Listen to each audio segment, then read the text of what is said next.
Joe Rogan Podcast. Check it out. The Joe Rogan Experience. Train by day, Joe Rogan Podcast by night, all day. Check it. We're up. What's up? What up? How you feeling? What's going on? Oh man, back from a amazing Thailand vacation. Oh, really? After the fight, it just feels like I've been on like just a great vacation journey. Baku was amazing. Let me start off there. Please. Let me start off with Baku, Azerbaijan. Oh my God, what a place! I heard it's amazing there. Absolutely incredible. Everybody who went there was raving about how great it was. Absolutely incredible. When we got the news, like, okay, the fight's going to be postponed, it's going to go into Baku. I had never heard of the place in my life. I agreed without even looking it up, but in my mind, I was thinking like, okay, this is a place I've never heard of. I started thinking like, I don't know, it's probably going to be something similar to like Saudi, and it's probably just like a lot of desert, blah, blah. And I get there and my mind was absolutely blown. Amazing treatment from Baku City Circuit. Welcomed us in.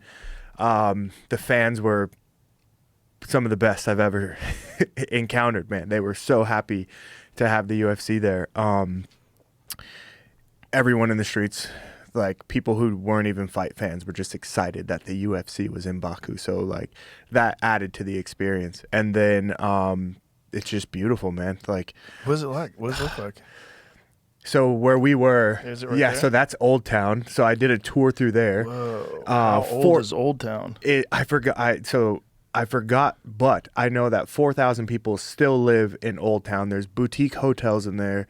There's just so much history as like when it was built, kind of what they're known for. Whoa. I don't remember what that building is, but the architecture there is one of the things that's the flame towers. So at night there's just projections and like it'll be like the flag, or it'll actually be like flames, because Baku is known for oil, like being one of the first oil countries. This is the Carpet Museum, an amazing place full of carpets that are like century years old. They built it to look like a carpet. How fucking It's wild crazy. is that? And all these carpets are handmade, like passed down generation after generation. So like they tell you how deep the culture and like the stories of these carpets, and like how, oh my God, and clean, friendly people. That's a bunch of people that went there decided to stay for a few days. Honestly, I wish that I would have stayed longer. I've already booked family trips. I've told everybody we're going back to Baku. Wow.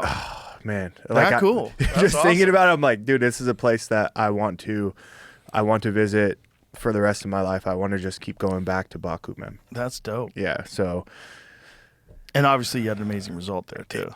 yeah, I think that it really played into just my performance. I was just in a really good place. I was in a good place, but I was also in kind of a fucked up state, like, not gonna lie. I was just so happy to be across the world doing what I love to do, and to be like treated like we're actually appreciated for, like for what we do. And so that helped me get through all the other shit. What was the other shit? What was going on? Oh man. So I knew that we were going to be jet lagged no matter what. I knew it because we're traveling, super It's like far. 16-hour flight, right? Yeah, super long flight. So I knew we were going to be jet lagged, so I made sure that we got there 2 weeks early to adjust. It took about almost about a week to like fully adjust. And then so during fight week, say first day of fight week, I'm like throwing up and shit and nonstop. Oh no. And I'm like, okay, this is great. Like, this is exactly what I want to be feeling right now. Pressure's on. I got to fight, like I'm super motivated. Yeah. And, I'm just like, I don't know what am I going to do, man? Like, What was it? I don't even know. Food poisoning? I don't think so, Cold? because Some kind of cold? everybody that I was with, we all ate the same thing. You were the only one who got I sick? was the only one, man. I was the only one. Wow. And so And you don't cut a ton of weight. No. So I think What do you walk around at?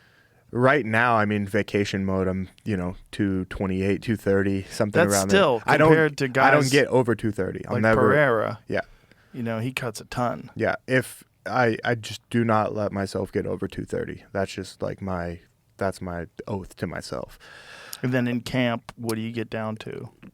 20, I'd say between 20 and 25 is where I like to balance. 220, 225. And anytime in there, I'm good because I know that that's what I'm going to fight at. So when I'm in camp, it's, And then when do you start your cut? So the way that it happens is the last kind of 2 weeks, I don't necessarily do too much of like a diet change. It's just I'm always looking to peak on fight day, not like a peak plateau format that a lot of people go by. So I'd say usually, let's say we weigh in on Friday. That Tuesday, I'm around 214. Oh, okay. 213, something like that's that. Nice. And then, those last days is kind of like water load, proteins and fats only. That's a nice cut. I sit in the sauna no matter what, like an hour, maybe. Like my weight cut this time I hit mitts for an hour and a half. I laid down in a sauna blanket and I was on weight. So it was like under 2 hours for me to be on weight. So you're not depleted? Not at all. Feel good? Not at all. How long did it take for that cold to get out of your system or whatever it was?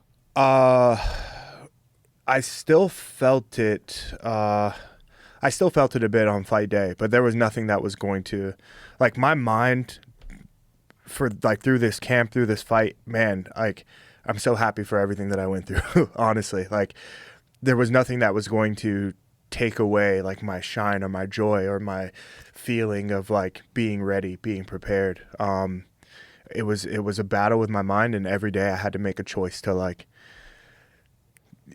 stay on to it. just be better, to be bigger, to be happy, to just like embrace everything. This was all like everything's just been about embracing the obstacles that come. So the last time we talked was before the Pereira fight. Yeah. And it was a great fight. Thank you. You had some great success. It was a tough fight. And then what is it like after that fight? So you face the best in the world, and you know that you can hang with him. You lost the fight, but you didn't gain a ton of experience. You went 5 rounds with one of the greatest. And what is it like after that? I'd say everything seems very different now.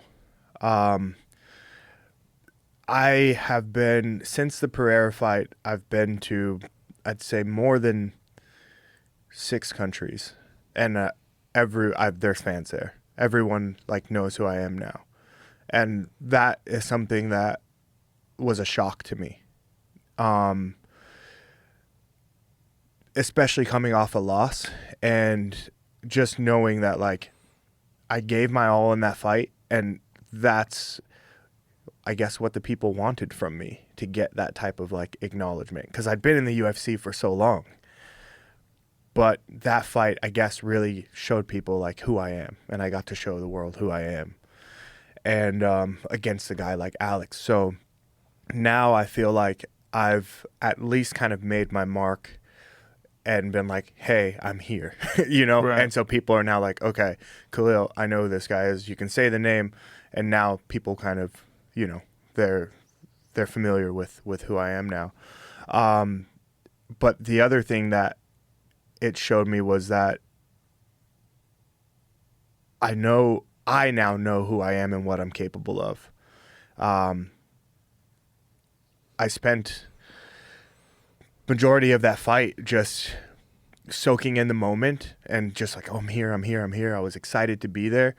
I gave everything I had, but then going back and watching it, I'm like, I saw a lot of the mistakes that I made. What mistakes specifically?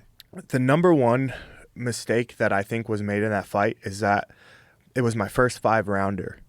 And when I was going into the 4th, because I took a lot of damage in the end of the like middle to end of the 3rd, so I was up 1 and 2.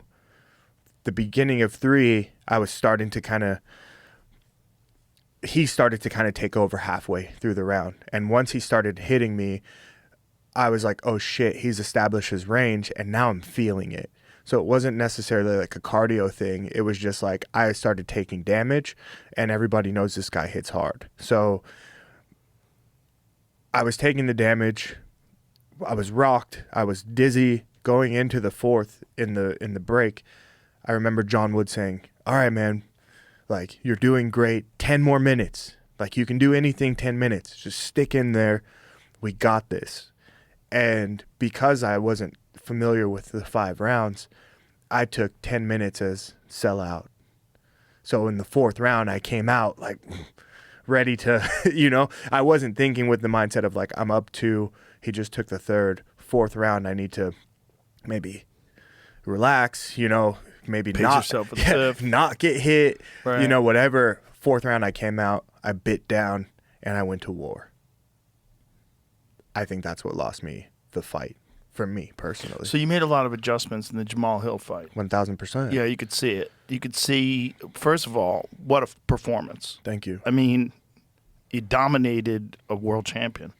Dominated him. It was Thank such you. a clear-cut victory. And it was a victory where a lot of people thought that you were going to struggle with him. And, you just really showed a level above the Pereira fight. And I think maybe part of it is what you're talking about, like choosing when to engage and when not to engage. Like, there was moments in that fight where you were dominating the fight, but there's moments where he was coming after you. You just moved. You moved away from him. And I know it pissed him off, but it's like, hey, man, you were way ahead. Mm-hmm. You were way ahead, and you were dominating the exchanges. Then when you chose to exchange with him, you were hurting him and dropping him.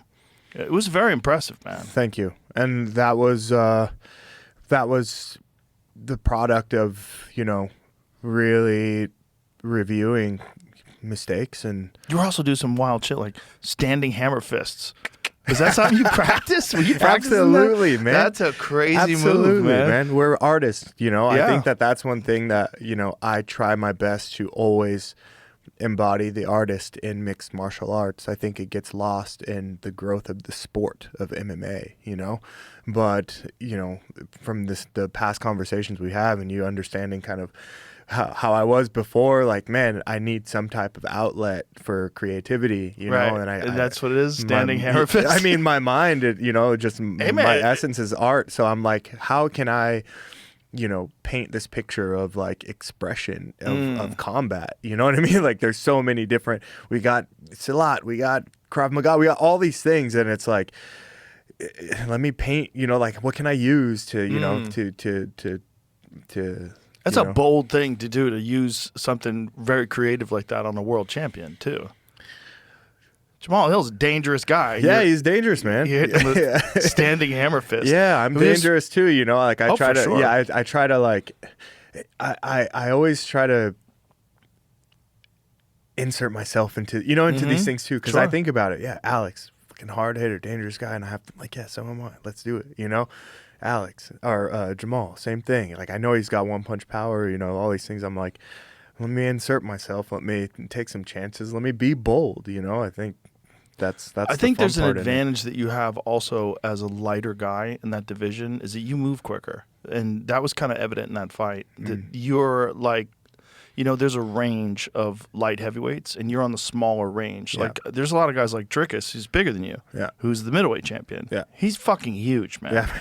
It's the opposite thing, Yeah, right? He's for cutting sure. a ton of weight. I don't know what he cuts, but every time I interview him, I'm like, how? Yeah. How the fuck are you 185 pounds? You're enormous. He looks Yeah. like a heavyweight. Yeah. And he is a heavyweight when he fights. I mean, he's over 205 for sure. Yeah, when he these fights. guys, they blow up. Blow up. And you don't. And I think because of that, you have this, you have speed, and not just speed of the strikes, but the way you move in and out. It's like when you close the distance on Jamal, you could see it was like there were some moments where I think he was surprised by the speed in which you were able to close the distance. Yeah, I think so as well. There were some reactions in there that I was picking up on. I could see a bit of frustration, Yeah.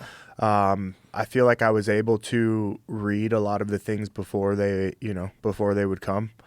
And yeah, I mean, I heard everything that his coaches were saying, and in my mind, I was just seeing him struggle with like not being able to react the way he wanted, and maybe that was because there was the speed that they weren't necessarily dealing with. The speed and also the leg kicks. You fucked him up early with leg kicks. Yeah. And it really had a significant effect when you see him switching stances and he doesn't like to stand orthodox. You saw a lot of changes. Yeah, he did. I can say that there were some improvements made. I think that he probably spent some more time working on his footwork. He was a lot less flat-footed than he usually is. I could tell that like a lot of the times his toes were pointed at me, and that wasn't what I studied. You know what I mean? Like, so he'd made some changes. He'd made some changes. He landed some very good leg kicks, specifically in the first round. Yeah, thank you.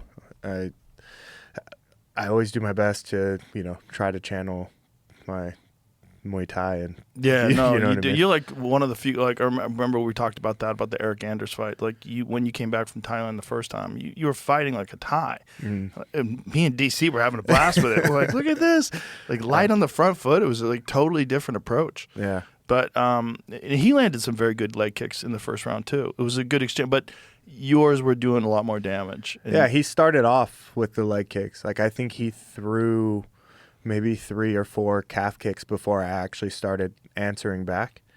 Yeah, he started it, and I was just like, okay, cool. If this is the game we're playing, like I love this game, like I love this game. So, yeah, it was a great fight, man. Why did you start the beginning of the fight like with your hands down, just like walking towards him? Because that's how I felt, Joe. I mean, like I feel like in that fight, so there was not necessarily like beef between Jamal and I. Like we never really exchanged, there wasn't any like heated discussions or anything.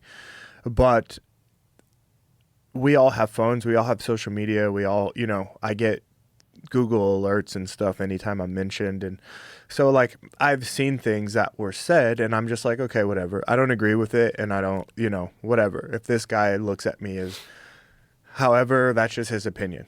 What was he saying? Like, what was it? It just like, I think it were like things again about like the Alex fight, or just saying that like he's gonna outskill me, or I don't belong in the division, just things like that. Like, don't take my exact word for it, but right. That's kind of how, like, that's the stuff that I kind of saw. So for me, there was no real reason to show any like respect. If we're in the same building, if we're in the same room, I just like whatever. I wanted to just kind of block him out.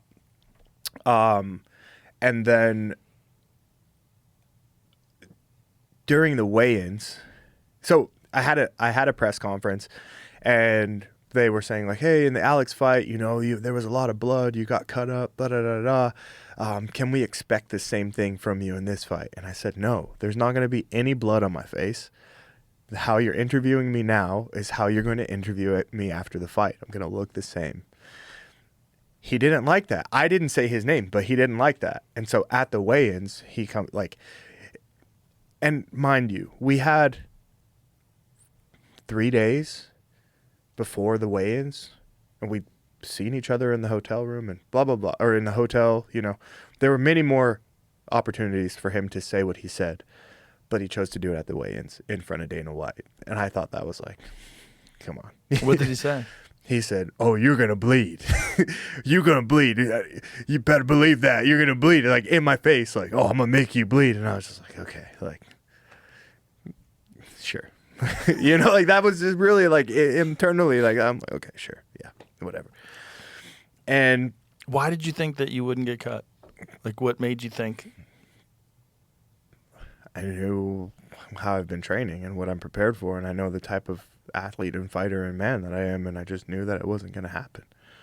I was just that confident in my abilities and the work that I put in that I just knew it wasn't going to happen. It's pretty wild also considering you're coming off of a loss. Like, you had more confidence coming off of a loss. 100%, because the loss just showed me that there's more work to do.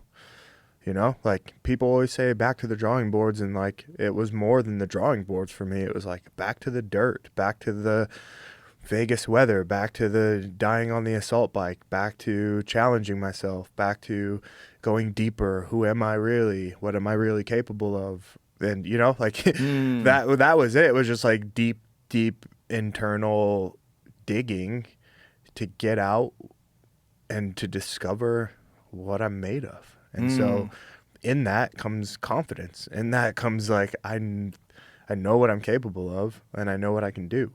And so that's how I felt. You know. Wow. And so that's why I walked out like that, because I was just like, because it's kind of wild. I was going, what is he doing? but I was also prepared, you know, like I didn't want to rush anything. Like nothing needed to be rushed. Like the cage is closed and we got 25 minutes. Why am I going to run out, you know? Right. No, like I walk here. I know that you're not going to do anything. I wasn't threatened. Like that statement in my face didn't like, I was just like, God, here we go again. You know what I mean? Like another guy that wants to like get in my face. Like, yeah. And I did the job that needed to be done. This is a very measured performance. And some people didn't like that. Some people, you know, the casuals, I think there's casuals that They wanted to see blood. they just want to see chaos. They don't care about your health. They don't care about me at right. the age of 50 with, you know what I mean? When this is all over and I want my knees and my hands and my fingers and everything to work. Yeah. And I want to be able to speak sentences and go through the airport on both my feet and not in a wheelchair. They don't care about that. No. And that's okay. Yeah, it's okay. I mean, You know, like the only time it bothers me is when referees react. Like when referees separate people because of booing. Like, don't do that. Don't do that. Yeah, you Don't can't. give The in. referees can't be influenced by the crowd. Don't give in to the casuals. You can't, man. Because I thought it was a very smart performance. Like, if you're going to fight a guy like Jamal, who's an awesome counter striker, one-punch knockout power, got a series of bodies behind him. Like, he's knocked out a lot of dudes. Yeah. He knows how to do it. You got to fight him smart. For sure. And that's what you did. And I wasn't, I just like, to be clear, I know the things that I said can come off as like overly confident or whatever. I wasn't sleeping on Jamal, you know? Like, I knew what he was capable of, and I trained hard for him. I really did. Every day was dedication. Every day was, you know, strategy and planning. When did you feel like everything was coming together in the fight? Before the fight. Really? Like, yeah. The win for me happened before the fight.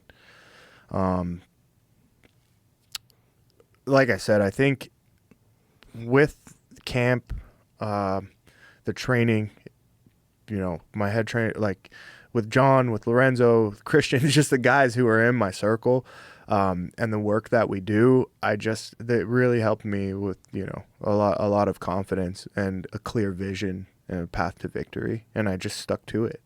So I just had a feeling that if I stick to the plan, I win this fight. And you did. Yeah, it was very measured, very smart, and I liked it. I really enjoyed it. Thank you. I enjoyed it because I like when people fight smart. I really do. When people maximize the amount of damage that they put out, minimize the amount of damage they receive in return. That's what you did. Yeah. And so, now we got the next one, Yuri Prohaska. Yeah. Did you see that news? I did. Just saw it yesterday. Yeah. I did. So this is, I'm excited about this fight. Yeah. I really am. Another guy who's, you know what I mean? Like, former champion, very skilled, very dangerous. Mm-hmm. Another guy who's gotten a lot better since the Pereira fight, too. He's gotten a lot better since the Pereira fight. He's dynamic. He's, you know, he's strategic. He's awkward as fuck, too. Yeah, he can be awkward. He's so weird. He's the weirdest. And it's in Vegas, so Yeah. this is great. It's going to be the first time since the Gokhan Saki fight that I've been able to fight in front of a crowd. Oh, is that really? In my hometown. No Yeah, kidding. That was the last fight I had That's crazy. at T-Mobile Arena in front of the Las Vegas crowd. I had not realized that. Yeah. Oh, wow. So Yeah. that's huge. Don't have to fly. Don't have to travel. Don't have to fly, don't have to travel, and then Las Vegas can come out and, you know, Yeah. and support a local. So that's cool because with the growth of Las Vegas, we're getting sports, you know, got the Raiders, getting a baseball team, you know, women's basketball. It's the local scene in Vegas right now. I'm proud of it, you know, to come from there and to see that now we have something besides just gambling and, you know, all the debauchery. Yeah. So it's going to be nice, and I'm very happy to represent that night. So how do you train for a guy like Yuri? Like, what do you do? I mean, are you going to watch a lot of tape on him? Like, how do you prepare for a guy like that that's very unusual? Without giving away too much, I think that it just requires, study, like passing any test. You know what I mean? Like, it requires dedication and focus and, doing the right study, making the right adjustments, and training. It's the rest, I think, is art, like how we go about solving the problem is for everybody to enjoy. But I think that, it comes from study and good training partners as well. I think that that's a huge thing in anybody's training camp. Do you have anybody that could emulate that style? Or will you even try? You know what? To emulate someone's style, I think it's helpful. It is helpful, but it's very hard because you can never really truly, be someone. So someone can give you certain looks that maybe you'll see. So I don't rely too heavily on people emulating, but I do appreciate bodies and people that are around the same size, just so I can get used to that body contact of maybe someone who's a bit taller and not training with guys who are maybe shorter. Like if I had a short guy who can emulate my opponent, it's not going to help you against a taller guy like Jamal. It doesn't help. Right. So if I have a taller guy who maybe can't emulate and I can do what I want to do against a taller body, then the rest is up to like my awareness and like making sure that a guy who maybe has this weird style, like, okay, I'm aware of that, but I know what I can do against someone of the same size. Yuri's he's so unusual in that a lot of times his hands are down really low, his stance is very wide, and he moves back and forth like a cobra. Like he hinges at the waist more than probably anybody. Mm-hmm. He does a lot of unusual stuff that you could see guys like try to adjust to that when they're inside the cage with him. It's like you have this weird moment where you have to think and consider these new possibilities. Mm-hmm. I think that like I said, I've just returned from a reset, and now as soon as I leave here, I'm locked back into Dun, dun, dun. samurai mode. What'd you do in Thailand? Were you just Were you just vacationing, or did you do any training? It was incredible, Joe. So, my wife and I got invited to Thailand from the Thailand Tourism Authority.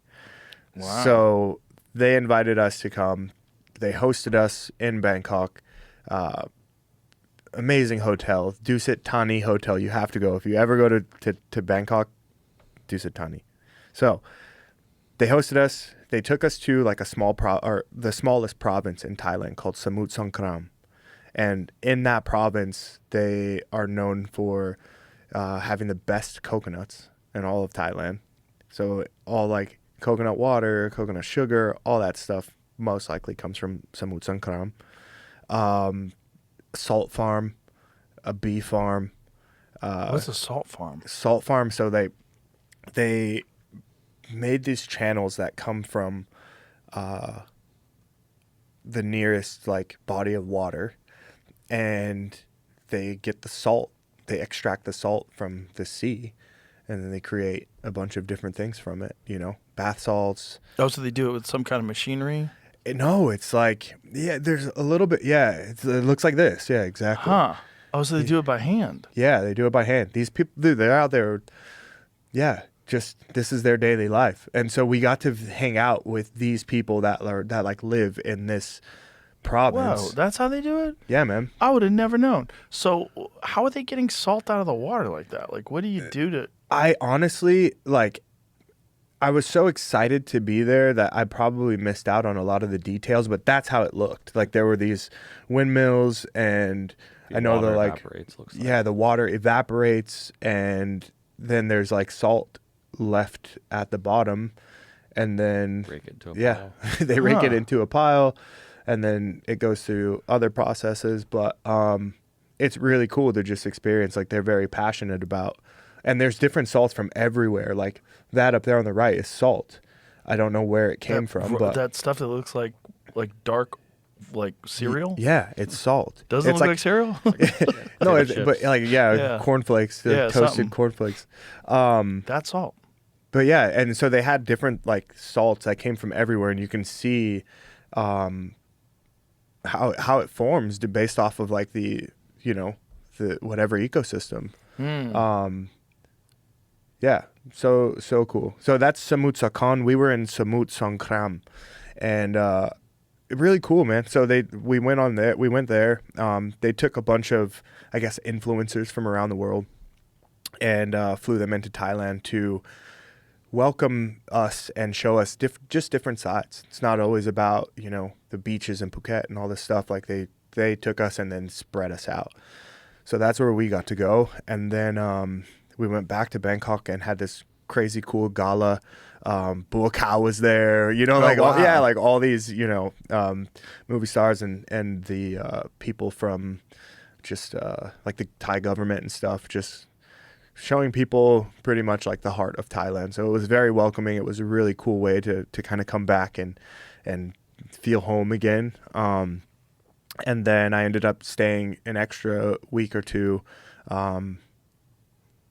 Same thing, Thailand tourism, made sure that we just continue that experience. So we stayed at some other hotels, did like the boat ride cruise down the river, just had dinner, just really got to live it up and experience, So it was all basically vacationing, not training. No training, because it was fresh out of the fight. So I was in Baku 2 weeks. I flew from Baku to Vegas, stayed in Vegas 8 hours, and then flew from Vegas to Thailand. So I went around the world in 24 hours.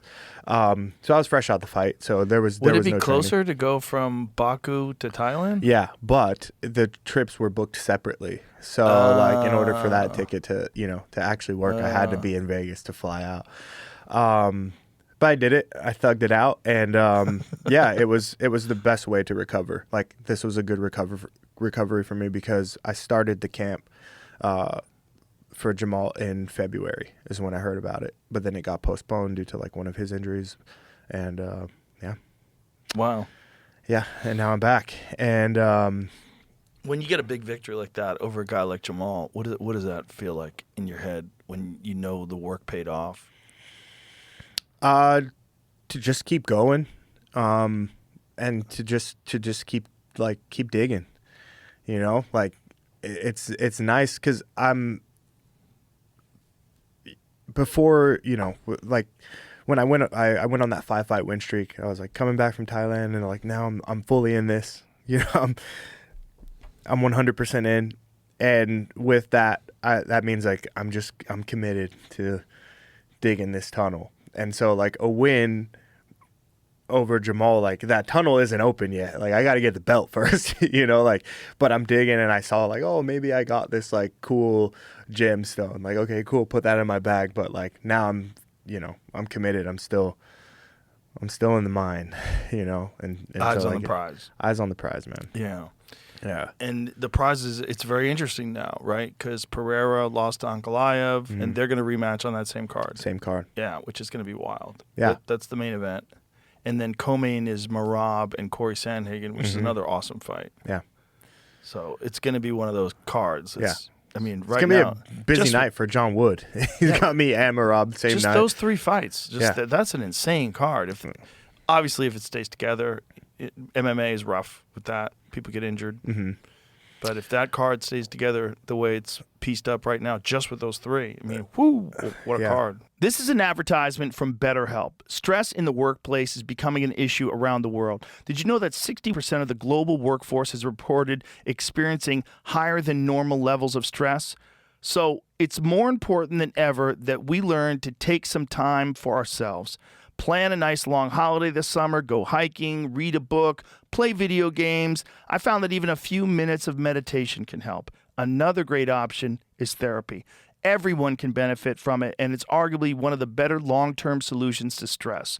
Therapy can teach you how to positively cope and manage anxiety while improving your self-confidence and self-awareness. it can be very empowering. And thanks to BetterHelp, therapy is becoming more and more convenient. All it takes is a few clicks to join a session. You can also join from anywhere, whether you're at the beach, on your vacation, or at home after a grueling day of work. Plus, as the largest online therapy provider in the world, BetterHelp can provide access to mental health professionals with a diverse variety of expertise. Our listeners get 10% off their first month at betterhelp.com/JRE. That's betterhelp.com/JRE. From what I've seen so far and like just the texts that I've gotten, yeah, a lot of people are really excited about it, which hypes me up and makes me want to, train smarter. Well, Yuri, who also beat Jamal in one of his last fights, looked fantastic in that fight. And coming off of the Pereira fight, he also made some big changes and big improvements. Mm-hmm. That's one of the things that makes your fight with him so much more interesting. Yeah, because I'm sure from his last, even a loss to Pereira, I knew him coming back, he mentioned it. Like, he wants to fight for the title again. You know what I mean? Yeah. Like, so he's hungry for the title again as well. Mm-hmm. And so am I. And yeah, we've both made the adjustments. So I think it's the thing is, though, it's like he lost twice, you lost once. So it's like it's a little tougher to sell his fight than it is to sell a rematch with you. And I think you probably had more success, certainly, than him in the second fight. The second fight, he got kind of tuned up. Yeah, I think second round. Yeah, second round. Well, was the first round, he got dropped hard. And then came out second round and head kicked. Yeah. He was out of it going into the second, and that left hook landed clean. Yeah. At the end of it could have been the end of the fight right there. Yeah. No, those Perez got a different power, man, for sure. Like it feels like a stone. Does it feels remarkably different? Remarkably. Really? Yeah. Getting punched. I've never been punched as hard as I did when I fought Pereira, like ever in sparring. There was just something. It's kind of crazy because like I give credit where credit's due. Like I don't want to gas him up too much, but there is just one thing, and it's like, I don't know. I think that it's real. You know what I mean? Like, well, it's obviously real. Yeah, it's real. The power, the strength is real. It's not anything lucky. It's calculated, but when it lands, it's like, yeah. Now, he was a guy I talked up big time when he was in Glory. When I found out he was coming over to the UFC, I was like, buckle up, because this is just different. Mm-hmm. He just hits different, and his frame's different too. It's moves different. I remember when, like, during the weigh-ins, when we faced off, and like he just bent his arms up like this, and I was like, "Fuck, this is a big man." Like we weigh the same, but like like that. I was like, "Okay, this is a big guy." Like, because he just bent his arms, and like his hand was kind of like right near my face, so I could see just like, the mass, the mass. So it's like boom, and I was like, okay. How the fuck did that guy weigh 185? I don't know. That's what I want to know. Yeah, I don't know. What kind of torture voodoo was he doing? Yeah, torture, man. It must have been unbelievable. Well, I think that's one of the things that contributed to it is Izzy knocking him out.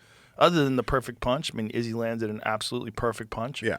But I think, it's well noted that when guys lose that much weight, they're a little bit more vulnerable to getting hit. Yeah, 100%, man. And you watched the Poirier fight, I'm sure. Oh, sure. Yeah, you were there, no? No, I wasn't there. You weren't there. The last one. You mean with Max? Yeah, with Max. Yeah.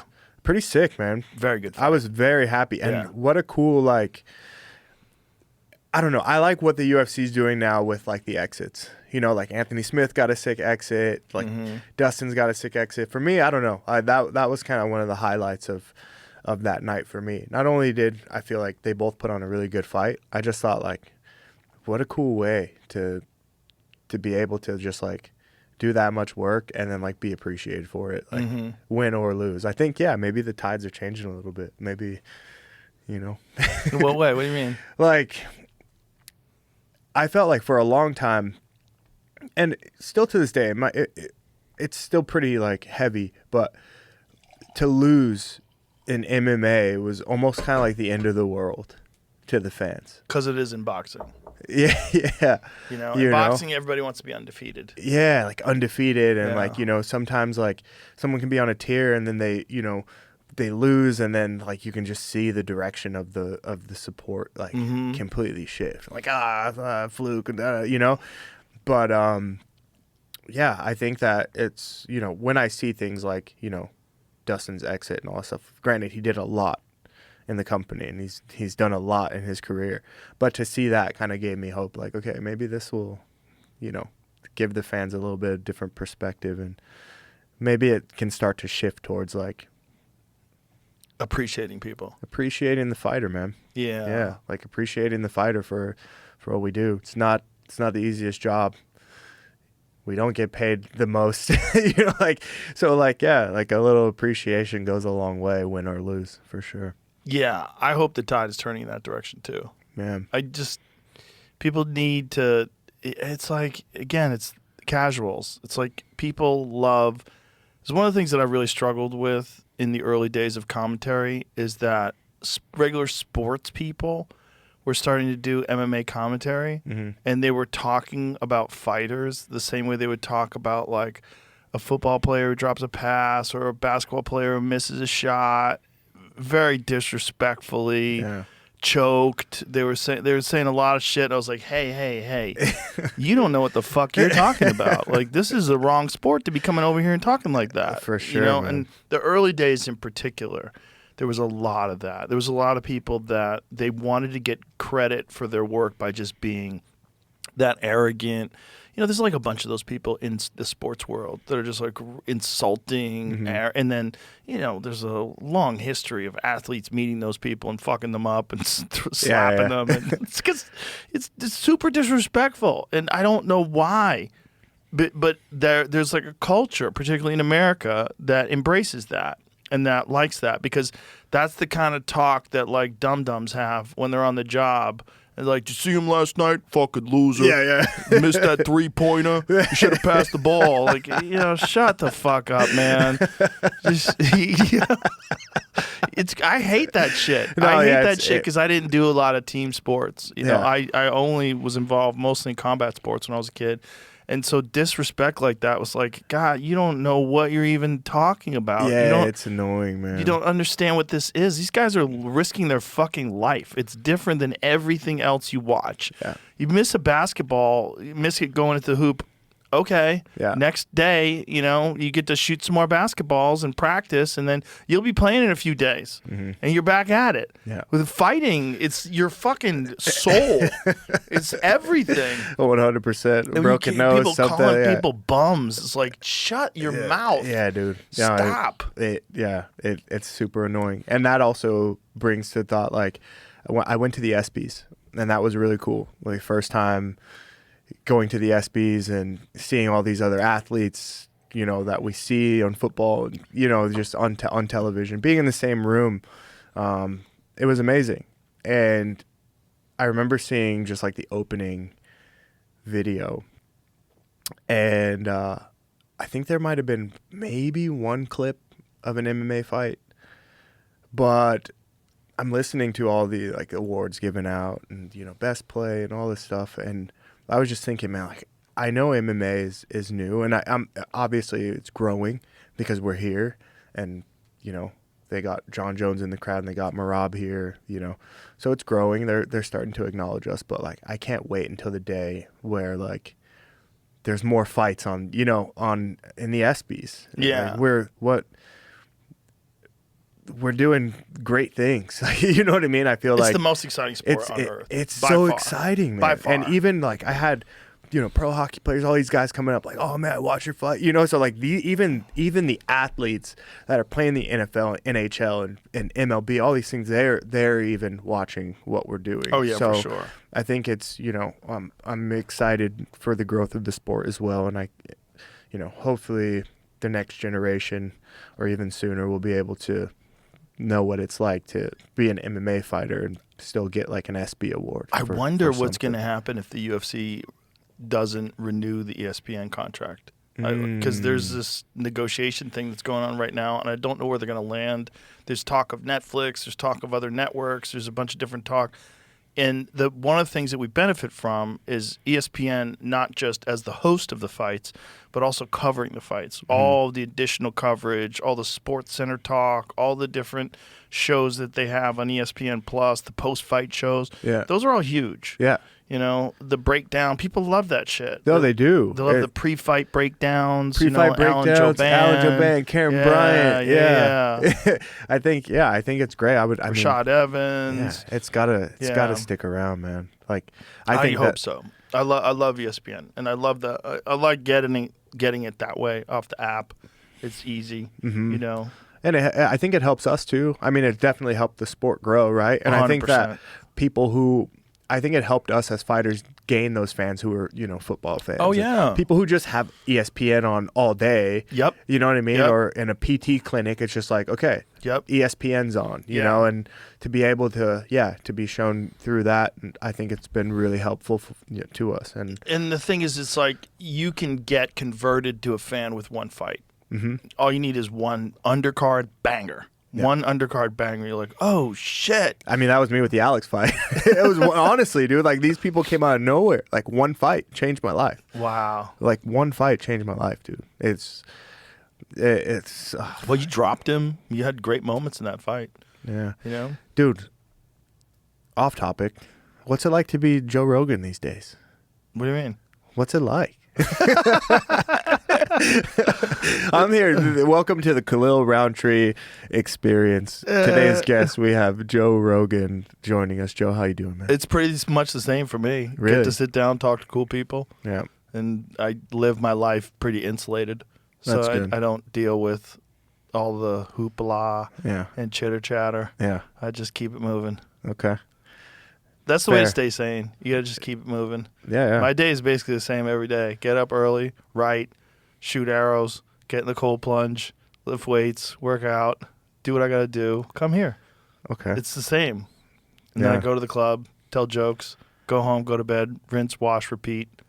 That's what I do. Nice. I don't do anything any different. So as chaotic as it seems, it's the same for me. Okay. I think what fucks people up is when they get caught up in other people talking about them, and then they get involved in it, and then they start reading things, and they start thinking, is that who I am, or is this who I am? Who's right? Am I a fucking loser? Am I the coolest guy ever? Who am I? You know, just keep working. I love that. Yeah, it's the only way. The only way to not go crazy when you get really famous is to keep doing exactly what you've always been doing and make sure you fucking burn yourself out. You go hard all the time with everything you do. Because if you don't, then you're going to just wonder, you know, am I slipping? Is this what's happening? Is this all going to go away? Like, that's one thing that people really do freak out about. Like, once they start getting some success, what if it goes away? Yeah. What if it goes away? And then you get imposter syndrome. You don't think you should be there. And then if you read a bunch of comments, you know, most comments are negative. Yeah. People telling you over and over again, you're a fucking loser. You start going, God damn, am I a loser? Yeah. You start reading things. I've seen it happen to fighters. I've seen it happen to many fighters where they get too caught up in reading comments and interacting with people in a negative way online. And it's just not good for you. It's not smart. It's not the way. It's not. It's you're dealing with the crabs. It's crabs in a bucket, you know. There's a lot of people out there that don't think the only way for them to succeed is to pull you down. It's a dumb mindset, but of course, there's a lot of people that they're not that aware of how much time they're wasting. They're not aware of how much energy they're wasting thinking about other people, constantly dwelling on the hating and all the stupid shit. And they don't realize that they're stealing from their own life. They don't realize it. They're just caught in this weird trap because we have this undefined new modality of communication, this social media modality, this new thing, this new device that you have that interacts with your brain, and oftentimes a very negative way. And you're wasting hours and hours a day. Like, how many people look at their screen time on their phone? When you do, you go, whoa, 6 hours. That's crazy. Yeah. 6 hours that I could have been doing other shit.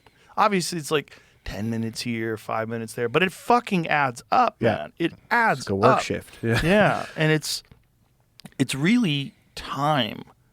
It's really energy. It's focus that's just being robbed from you and with no reward. That's what they don't understand. It's like you're getting robbed and you're not getting anything back. There's nothing positive coming. You're not growing. You're not getting smarter. You're not like contemplating. You're not getting wiser. No, you're just fucking.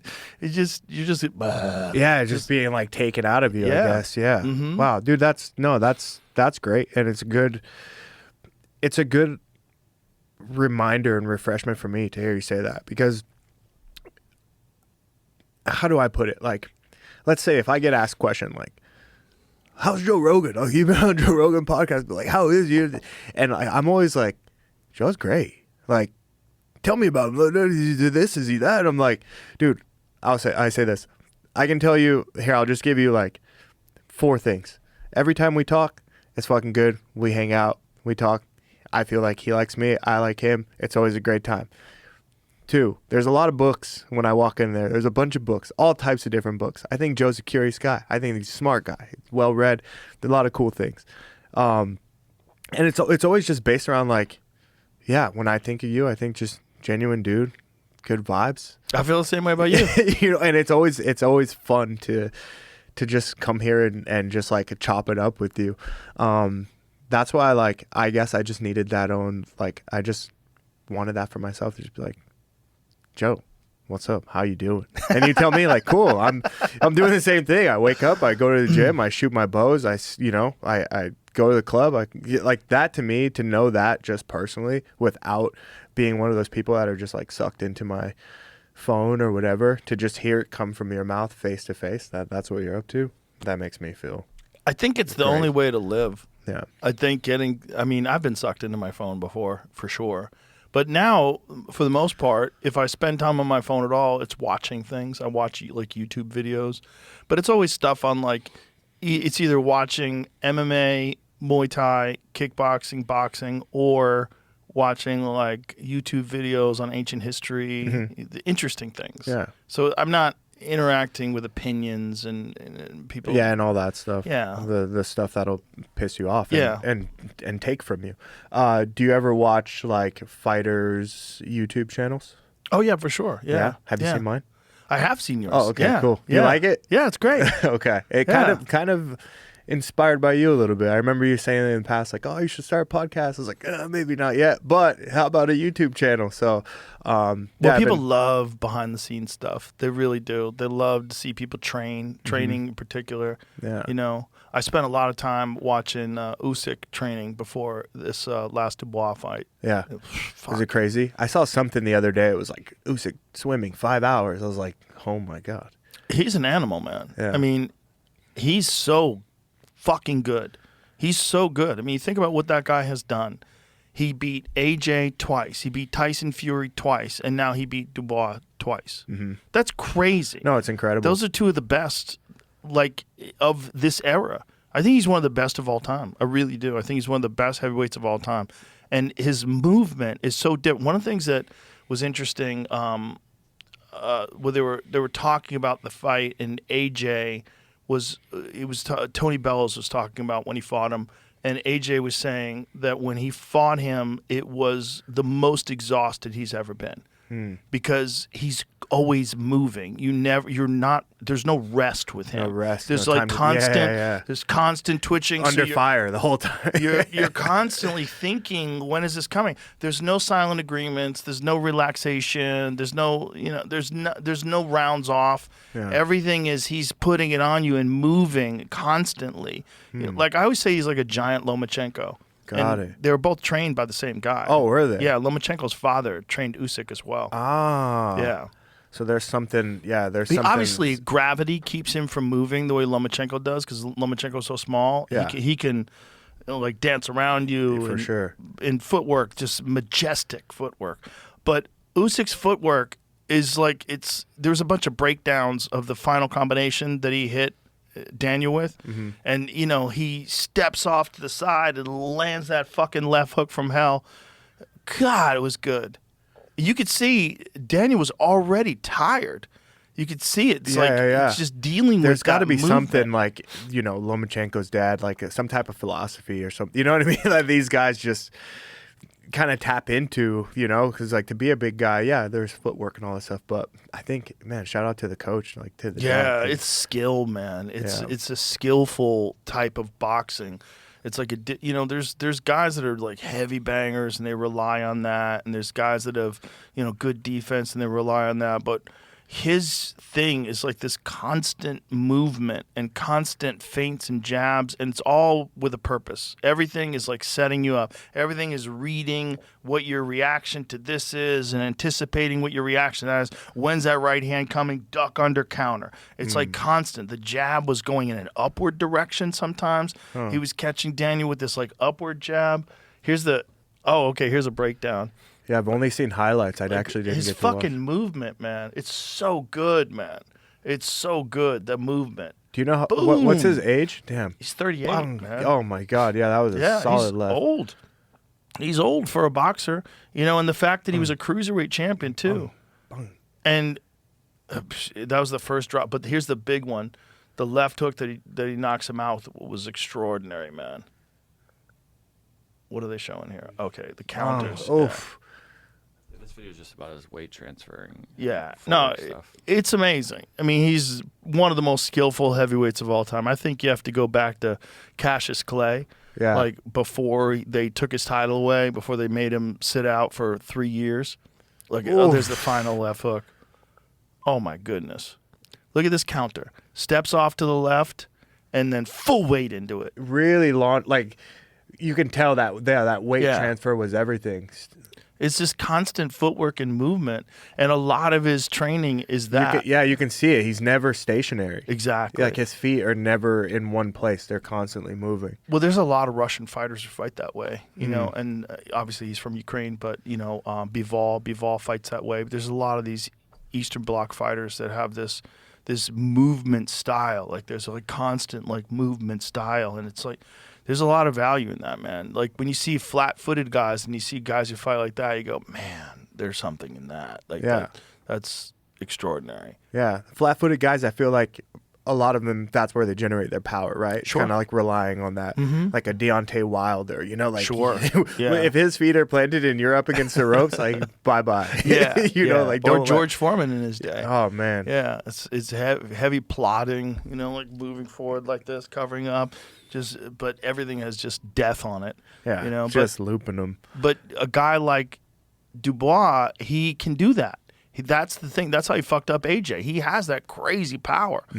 But when you're not getting hit and you're just moving away, and this guy's just whiffing these nuclear bombs by you over Wasting and over energy. again, and then after a while, he's like headed into the third. He's like, oh Jesus Christ. Yeah.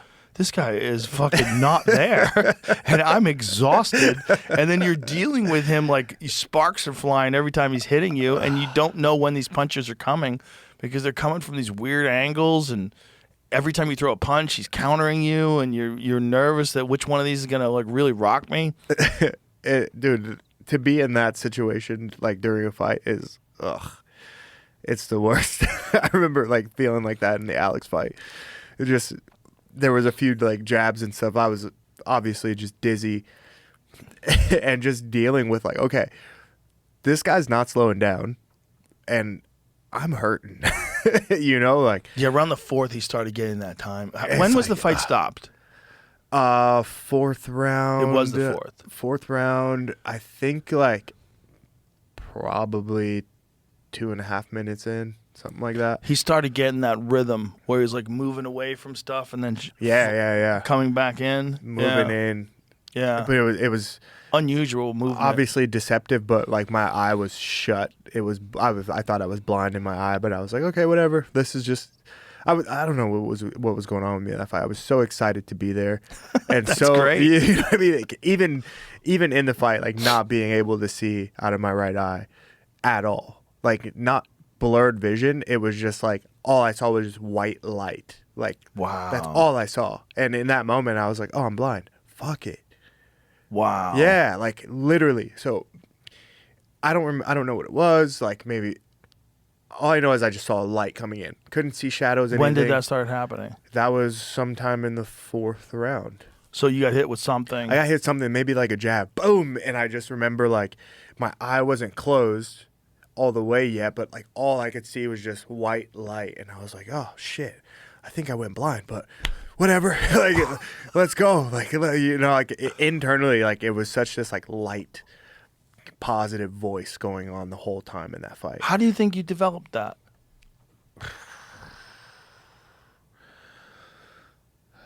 I don't know, man. It could be like a series of just like life experiences and my like I don't know, books that I read or just like things that I try to practice or some enlightenment thing that I'm trying to get, or you know what I mean? Like I think that it comes from that, because I'm kind of always searching for the light in short, so God, it's got to be so hard, though, in that situation, because generally speaking, there's a moment in fights where you see guys starting to get hit and tuned up, and you see hesitation and you see panic. And you didn't show any of that. You were getting beat up, but you were firing back. You were fighting at the best that you could. Yeah. It was very obvious to that the you were very doing end. that. Yeah, to the very end. Well, you know what? So right before we went out, or right before we got to the arena, my coach Lorenzo's like, all right, your nose is already cut, so it's going to open up. And he's like looking at me in my face, like he's like face to face with me. He's like, your nose is already cut.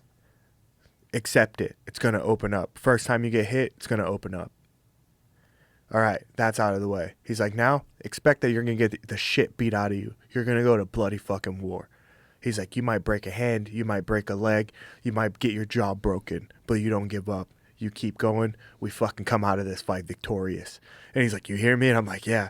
And he's like, so just fucking soak it in now. You're about to go to fucking full-on war. It's going, you're like, like you're about to go to hell. Like, he's just like in my face, and he's like, we're face to face. Wow. And he's like, I need you to accept it now, son. Because he kind of looks at me like his son. He treats me that way, and I appreciate it. He's like, but we're fucking winning this fight, son. And you're going to fucking you're going to fucking war.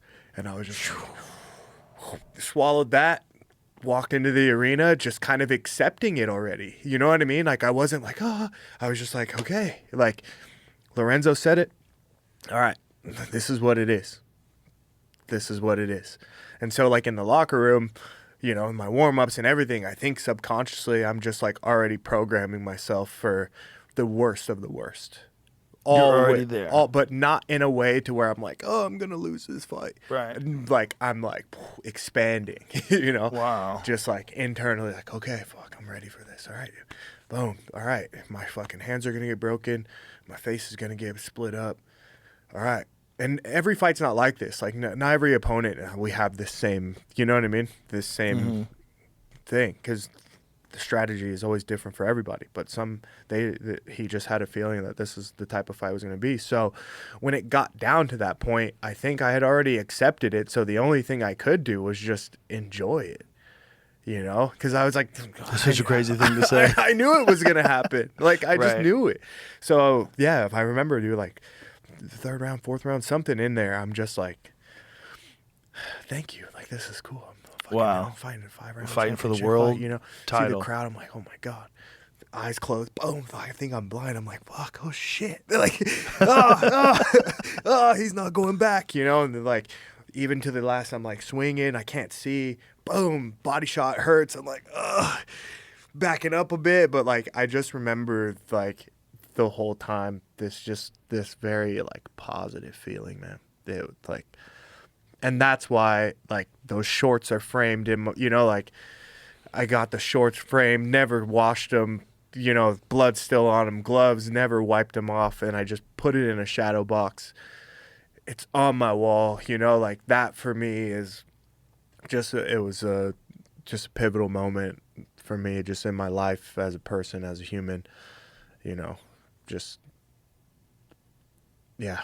That's like the beginning. I think that's the beginning of the journey now. So that's wild. The world title fight is the beginning of the journey. I thought, like, oh no, this is it. Like that was the beginning, because when I was there, I felt like I belonged. Like it wasn't foreign to me. Like, final, main event, lights go dark, it's just the spotlights. You know, I've only ever watched it, so Right. yeah, I was like, okay, this Did feels it feel good. different? It felt like it was supposed to feel, if that makes sense. Like everything, I felt like that vision that I've had, and it was like being there, and I was just like, yeah, it feels about right. Like, Wow. cool. Well, fucking Pereira right in front of me. Hell yeah, this feels right. Like, this feels like, yeah, this is it right here. And then obviously, like, you know, the loss was, it took a little bit of an emotional toll on me because my focus was to win, and that was my, you know, that was my intention. But I think, like, in hindsight, I look at it and it's like, no, I was meant to be there to experience it and to learn from it, because the things that I did learn and experience from that fight have made me a better person, for sure. That's awesome. Yeah. That's awesome. Well, it really showed it in the Jamal Hill fight, because you came in that fight. It just looked like you had gone through something and come out on the other end. That's what it looked like. Because again, Jamal's world champion. He's a dangerous, dangerous man. You know, and you looked supremely confident in that fight. Yeah, a lot of training, man. Like I understand that there's a lot. I'm a striker. You know, like that's just, I love to strike. Don't stray away from a striking match. But I think that, like, lately I've been training a lot with Buchecha, who just got signed to UFC. Incredible guy. Amazing like multiple time jiu-jitsu champion. Yeah. Rolling with guys like Luke, Rockhold. I mean, being able to be like on a team with those guys and us train together has really helped me as well, because it's just given me more confidence in my abilities and my development as like a championship level fighter. So yeah, I mean, like, even I brought you those shorts today, the Santo Studio ones, man. We're building an incredible team down there.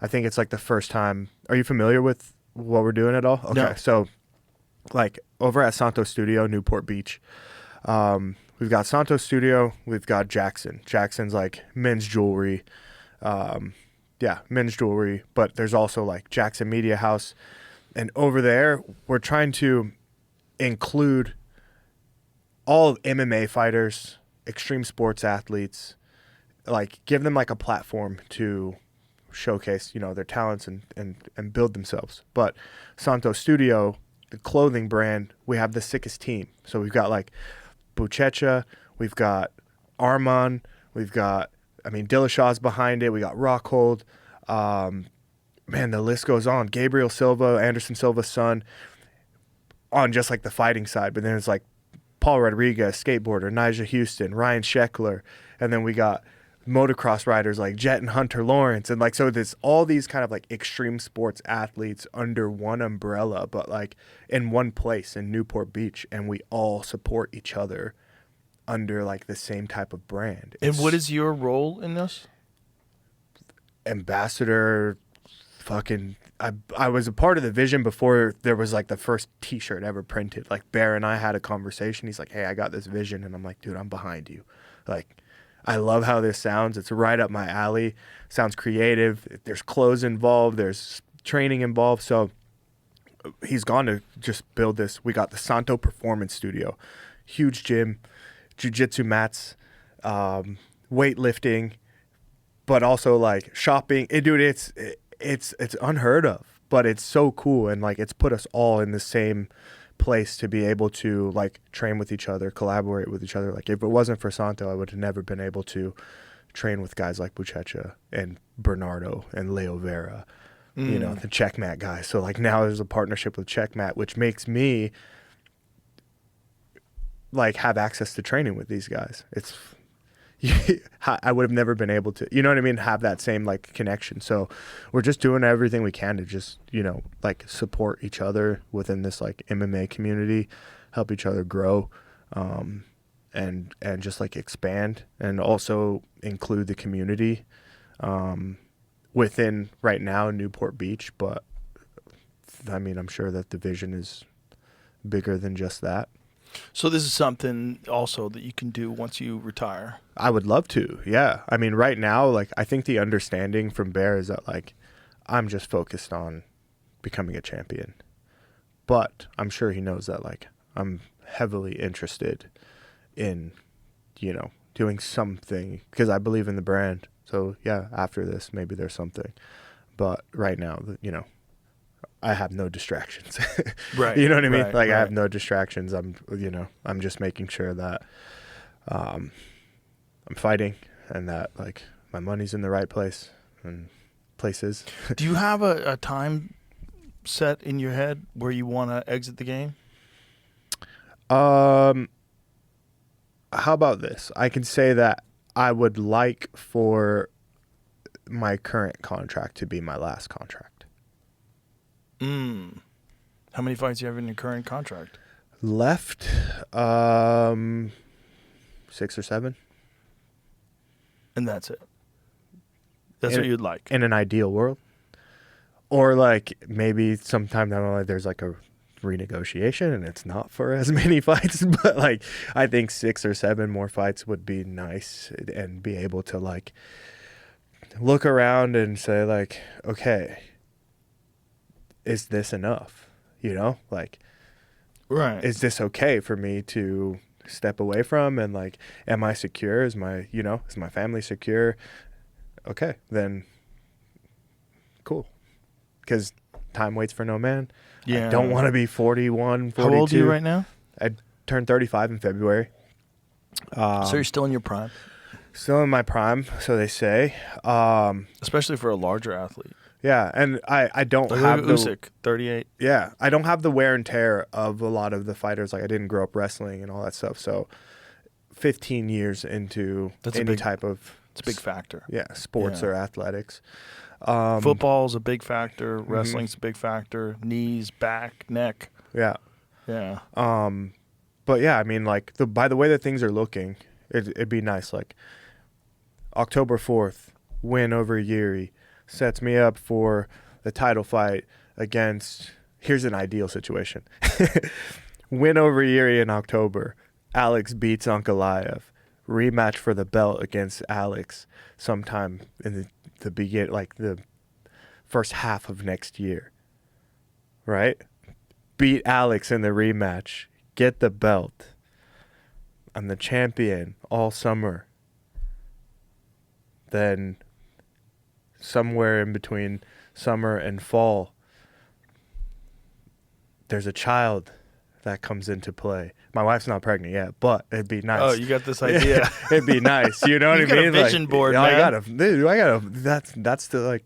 Everyone says like, all these guys success. No. You gotta have a vision, man. Like you gotta have a vision in life. You do. You know, like if you don't have a vision or something to aim at, like what are you doing? You know. So like, yeah, these are like, you know, this is my vision, but there's like goals in between. You know, goal. Beat Yuri. Goal. Get another shot at the title. Vision. Start my family. Finish my fight contract. Be done with fighting. Live in Asia. In Asia? Yeah. Yeah? Yeah. I'm moving back to Thailand, man. Really? Yeah. 100%. 1,000%. Why? Because that's where I want to be. That's where I belong. Really? Yeah. I belong in. There's right now, what like my heart is telling me, I belong in 3 places. Either Thailand, Hong Kong, or South Korea.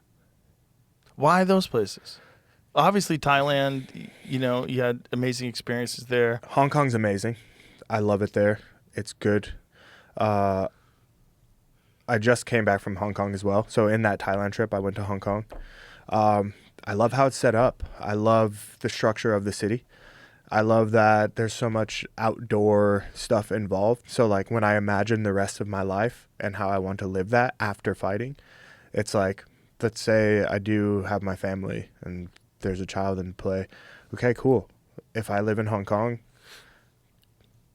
I can just walk outside and take my child for a hike right outside the house and it not be like I don't have to even own a car. I can just, everything's walking. It's, you know what I mean? It's like the way that this city's set up, it's set up for people to walk, to interact. It's very beautiful. It's not,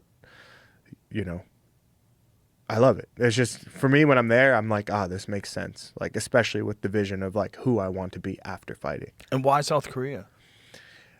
I like the culture in South Korea, man. I really do. Like, when I see that, when I see just like the culture in South Korea, the people, how I envision just like my family interacting with society and stuff, like, to me, another thing that makes sense.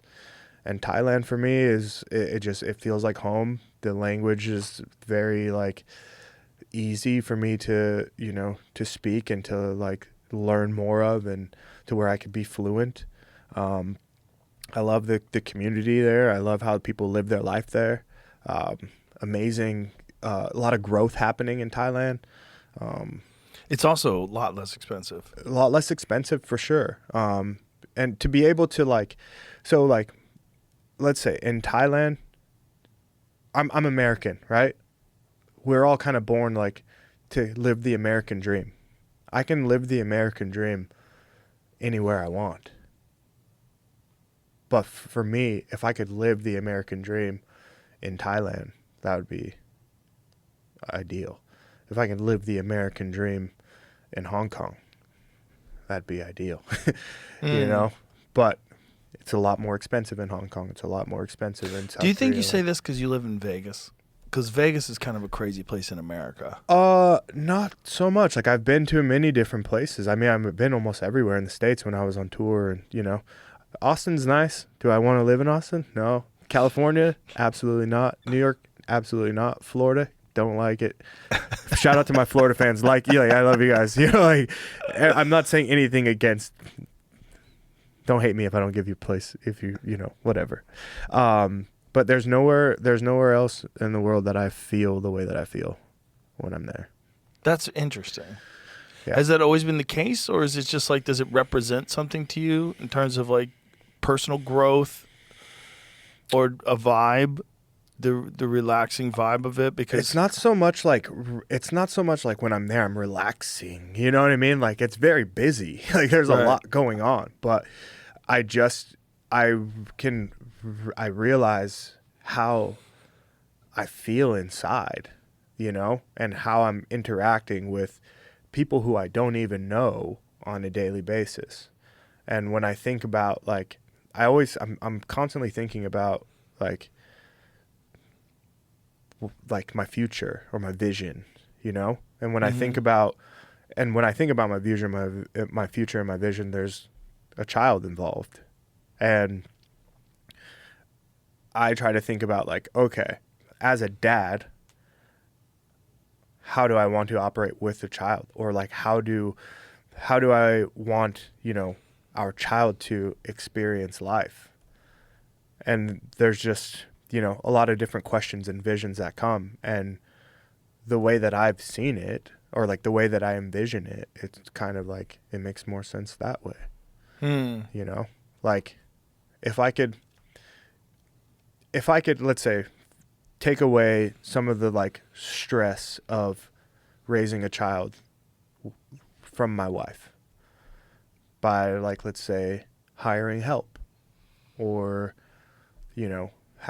instead of having a car, having a driver to have us get through traffic so that we can still enjoy life and, go on like a family, dinner, or take the kid here or whatever. But I don't want to drive the damn car because there's too much traffic, and you know what I mean? Right, Like, so you can relax. So I can relax, but we can still have family time. We can still do the things that families and kids do, but it not cost me so much. Right. You know what I mean? Yeah. Like, if I wanted to get a live-in helper here in the States to help my wife, it costs a fortune. Yeah. It's almost impossible. But if I wanted to get a live-in helper, let's say in Hong Kong, it cost me $1,000 or less a month to have a full-time live-in helper. You know, and there's nothing wrong with it there. That's just the culture. Like in Hong Kong, you have just groups of women who are live-in helpers that, like, on their off day in the summer, on their off day, like on Sunday, you'll see them. Everybody's just in the streets with tents, combing each other's hair, boom boxes out, sharing food. It's just a part of it. Like, that's not, like, literally tents in the streets everywhere. Jamie, if you want to pull that up, it's crazy, dude. I don't know if you've ever seen it, No. but it's so cool because, like, they enjoy the life. But, like, Hong Kong helpers hang out or enjoying a day off or something. It's just a way of life. It's a lifestyle. It's just a new perspective that I've never seen, like, that I didn't see here. And I like it. I just think, like, for me and my development and growth as just like a human being, that's just kind of where it's just like a never ending, like, finding out what's next. You know what I mean? Like, I've constantly got to adapt and evolve. Like, I'm American. I have to learn a new language. I've got to adapt to a new culture. I've got to learn new rules and laws and all this stuff. And, like, cool, sign me up. Like, because that's just, I don't want my life to be like, okay, I know it all and I'm done and I'm just, okay, cool. And I got the kid and I'm just, you know, like, I want to continue to, like, grow. Right. As well as, you know, showing someone else how to grow. Yeah, see, like, they're not homeless. They're just hanging out on their off day because they can't, and they enjoy it. No one's mad to be doing this. Huh. You know what I mean? Like, it's a totally safe environment for these people to be out here. They're not interrupting anybody. They're literally just, this is a day off. Like, oh, what are you doing on your day off? I'm going to go hang out with the other helpers around the city, and we're just chilling. Interesting. Because the to live there, like, the places are really small. You know, like, if you have a 1,000 square foot apartment, you're most likely a multimillionaire. So most of the lifestyle is spent outdoors. So for them to go outside like this, and this is like a normal thing on a Sunday? Normal. Yeah. On a Sunday or on a weekend. Yeah, absolutely. And like, Hong Kong, the city is supposed to be very safe too, right? Very safe, man. Very, very safe.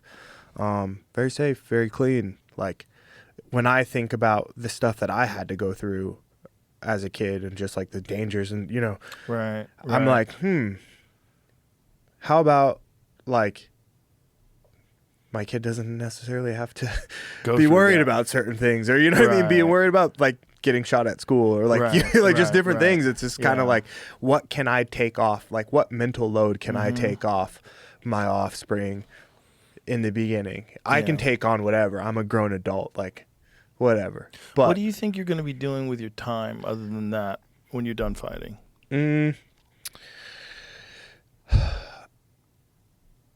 I have zero business experience because I've just been so dedicated to fighting. But I do want to, like, start to learn, man. Like, I want to learn business, how to operate a business, because I'm creative and I have ideas, but I don't have structure. I don't have, you know, really, like, the right mentorship. So, like, yeah, like, I'd like to have multiple businesses. Like, what kind of businesses? What do you want to get into? Something like, obviously something where you can express your creativity. Express creativity, but also, like, something that helps me and people, like health, you know, health products. Is this one of those things that you can't really think about right now? I can't, because it's just like, I'm, you know what I mean? Like, I'm locked in. I don't want to get too distracted. But, like, well, I think that's a giant, one of the signs that someone, when people spread themselves too thin, like, there's a bunch of fighters, when things start going really well, they start getting movie offers, and then you see them on talk shows. You see a lot of this, a lot of that. You're like, you're getting outside of your lane, and you're spreading yourself thin. And there's just no way to really be locked into training while also doing that stuff. So when you see someone preparing for a major fight and you see a lot of extracurricular activities, I'm always like, ugh. Yeah. Like, Daniel Dubois had a fucking party the day of his fight. Before the fight? Yeah. Oh, boy. It's a big issue now. People are talking about it. There's like 90 people at his place partying the day of the fight. That's absurd. Right? That takes a lot of energy. just being around those people. Yeah, When just it's being done, there. you're Like even if you're just sitting in Right. the party, like Yeah. your energy is being zapped. right. Yeah, and yeah. obviously, if it's your fight night, everyone wants to talk to you. Everybody has questions. I just can't imagine why anybody would do that. Or why there's videos of him Yeah. hanging out partying with everybody. I mean, not drinking, not doing Yeah, yeah, anything yeah. crazy, but obviously like But, like, hanging out with a lot interacting of with- loud yeah. people talking, a lot of music, a lot of, Yeah, a lot of communication. That zaps the nervous system for sure. Like, how do you expect to go fight Usyk after your nervous system's been I zapped can't from a party? understand it. Yeah. When I saw it after the fight was over, I was like, he's probably going to lose anyway. Yeah. But what is that? No, it's tough, man. I honestly, I agree with that. I think this fight in Baku really it made me realize how important like being locked in is. Because I think that's why I got sick, to be honest, Joe. I think that's why I got sick, 'Cause you because were I was so just locked in. exhausted. No, exhausted from the things that I had to do, from my obligations. Oh, So the week media obligations. So the week that I landed, I had to do like 4 or 5 days of filming with DraftKings for this like online. So it's like I just landed, but then like I didn't get time to adjust because the next day we got to wake up, first filming sessions at 9 a.m. And then so we're like fight week. no, the week before fight week. The week before fight week. Still. Yeah, exactly. So like I land and they went to my house 2 a.m. I'm not bitching about this because the guys were great, but this is just like my experience. How much time did you have to spend doing that? Oh, I mean, we spent a week of filming. For How like much time each day? 5-6 hours. What? Yeah. What? That's crazy. It wasn't every day that I don't remember, but yeah, That's it was like we did a lot of filming that week for this, crazy. for this content piece or That's whatever for DraftKings. exhausting. And then as soon as they left, then it was fight week, and then I had all the media stuff for fight week. Oh my god. You know what I mean? And I think by time, like with jet lag, with training involved, Yeah. with the filming, with all of that, I think by time fight week came, like my body's like, fuck you. Yeah. That's exactly how it felt. What were you doing that they needed you for 5-6 hours in a day? Here's the thing. I'm grateful because I wouldn't have been able to experience Baku the way that I did had I not done this. So it's like Right. You made some extra Oldtown. money. Yeah. So we go to the Oldtown and then like get a tour through Oldtown for 3 hours, and the lady's like, this is this. So I got information, and they're filming me, get got it. information, and then from the Oldtown, then we go somewhere else, and So they're where just- ideally you would be resting or doing my own or training, kinda, resting or adjusting. Yeah, but when you're forced to interact, like you're dealing with something where you have this monumental moment that's coming up in 14 days, and then you're just Yeah, but I just like that's what I'm saying. Like my main thing was like embrace it. You know what I mean? Like just embrace it, take it all in. Yeah, it's fucking hard, but that mentality can only get you so far, right? That's why like I feel like I'm gonna get fucking eaten alive for this. not if you don't read it. I really feel like that would like Alex having so many fights last year and obligations and travel and all that I feel like that probably played a big factor in why his performance was the way it was against Ankalaev. Well, supposedly he went into that fight with norovirus and he had a fucked up hand. I honestly I believe it. It seemed like I believe he it. wasn't hitting the gas as much. It seemed like he was a little bit more. Also, Ankalaev is fucking good, man. He's good. That guy's really good. I mean, you're smiling. I can't smile. You can, but you're smiling like, come on, man. I'm just smiling. What is your opinion on Ankalaev? I don't have one. You don't have any opinion at all? No, not one. No, because he's the champ. Okay. I get it. Yeah. Let's go back to Alex. Yeah. Norovirus. Are you just not a fan of his?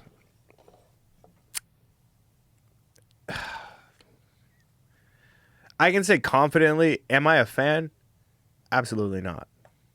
As a human or a fighter? Both. Okay. So have you had bad interactions with him as a human? He just talks shit, and Does I hate he? people that talk shit. Like, dude, I just don't like it. I don't Right. like people who talk shit for no reason.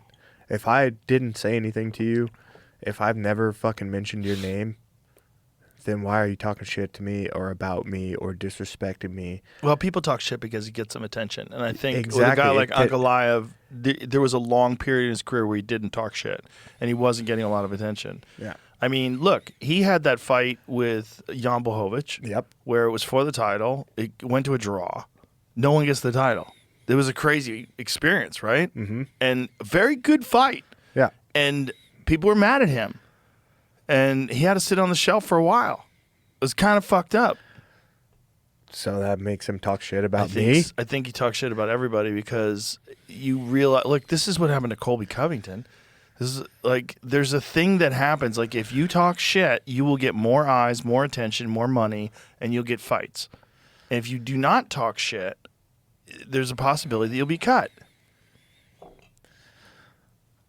I know. It's not you. It's not you. Yeah. Look, and here I am, and I'm still appreciate getting you. good fights and good money, and it's like... As is Pereira, right? Pereira just fights. Yeah. I mean, he doesn't even speak English, and he's beloved over here. Yeah. You know, but you can get by with just your performance. But some people, they think like, man, I got to get people to fucking pay attention. There's so many killers out there. There's so many people that are popular. I got to do something. Yeah. So fight better. I hear you. I hear you. That's the only thing. It's like, It's just a shit talking. I hate it, dude. Like, I fucking hate it. Like, it Do really you hate bugs it me. because you're a martial artist and you feel like it doesn't have a place in martial I arts? just hate it because it's fucking unnecessary.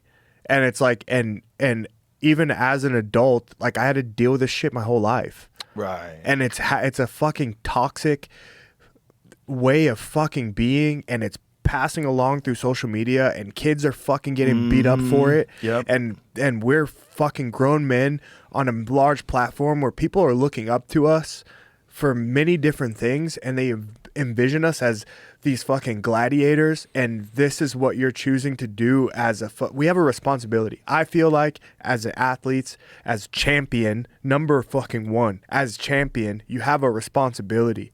You have a belt around your waist and all these eyes and microphone, and that's what you're going to choose to say is talk shit and degrade my name. And I'm not even above you. I'm not even challenging you for a fight, and you want to mention me. And like, that to me is just like, dude, spend your time wisely. So that it's, in a way, it's motivation for me, because I'm like,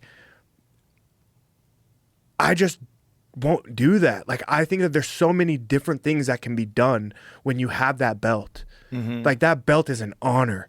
You like to have that. Right. There's a responsibility that comes with that. There's things that you can do with that.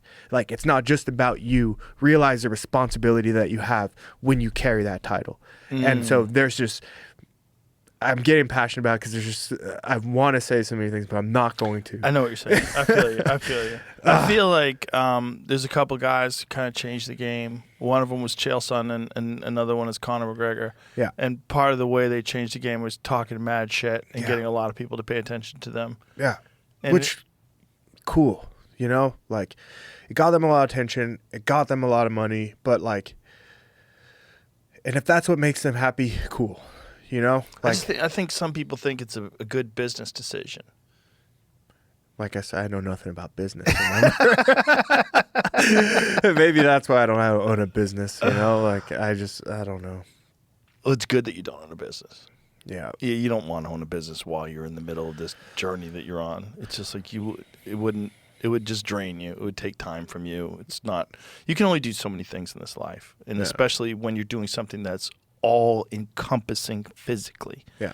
It's not like, you have a business and you have a side business project that's a passion project that you're working on. No.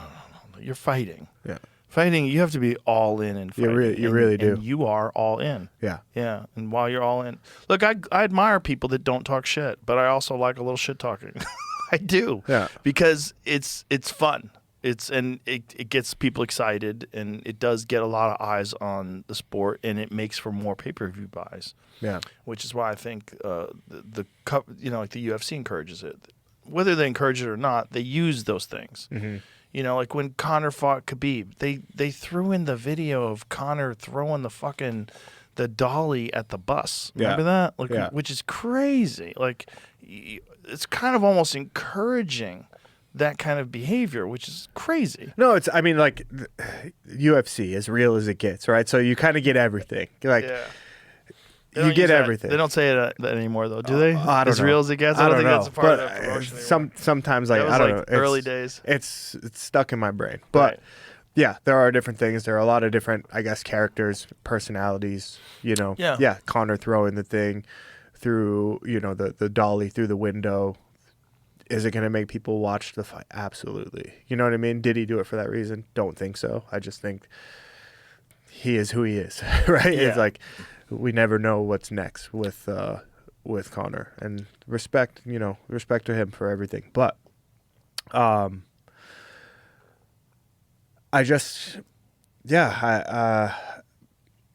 understand your perspective as well. Like a little shit talk, Yeah, it's entertaining. You see two guys like, oh, yeah. But I completely appreciate your perspective as well. Yeah. And I certainly appreciate your perspective, having grown up through all that stuff, like why include it? Especially when what you're doing is the ultimate test of who you are as a human. Like, what was the ultimate test of who you are as a man? The actual fight itself, which is going to happen no matter how much shit you talk. Yeah, and whoever talks shit to me, from... not even from now on, but like whoever talks shit to me, like I back it up. You know what I mean? Like I don't need to say anything in Right. return. Like I'm just going to back it up. I don't want to give anybody any more attention or, say people's names and stuff. Well, but like Conor and Khabib is the ultimate example of that, right? Yeah. When Khabib was on top of him, it's like, let's talk now. And he kept punching him in the face. Let's talk now. Yeah. I mean, I love Khabib for that. Like I lot of people did. I can relate to that, like I can relate to that feeling of He's how a good that fascinating felt. guy. Yeah. He had this really amazing conversation. Someone was interviewing him, and they were talking about different addictions that fighters fall to, and different things that sidetrack people. And he's like, the best addiction is discipline. And he was talking about his discipline. The best addiction is discipline. You got to become addicted to discipline, addicted to hard training, addicted. Completely addicted to that. That makes me feel like a scrub. I mean, like I'm that's how I'm fucking good he was, man. That's how I'm good he was. disciplined, but like, damn, addicted to it. Yeah. I mean, when he talks, see if you can find that, Jamie. You got it? Here it is. Listen to this.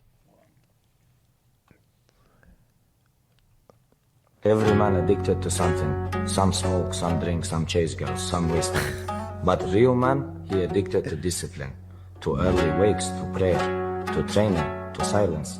Discipline no need motivation. Discipline move without feeling.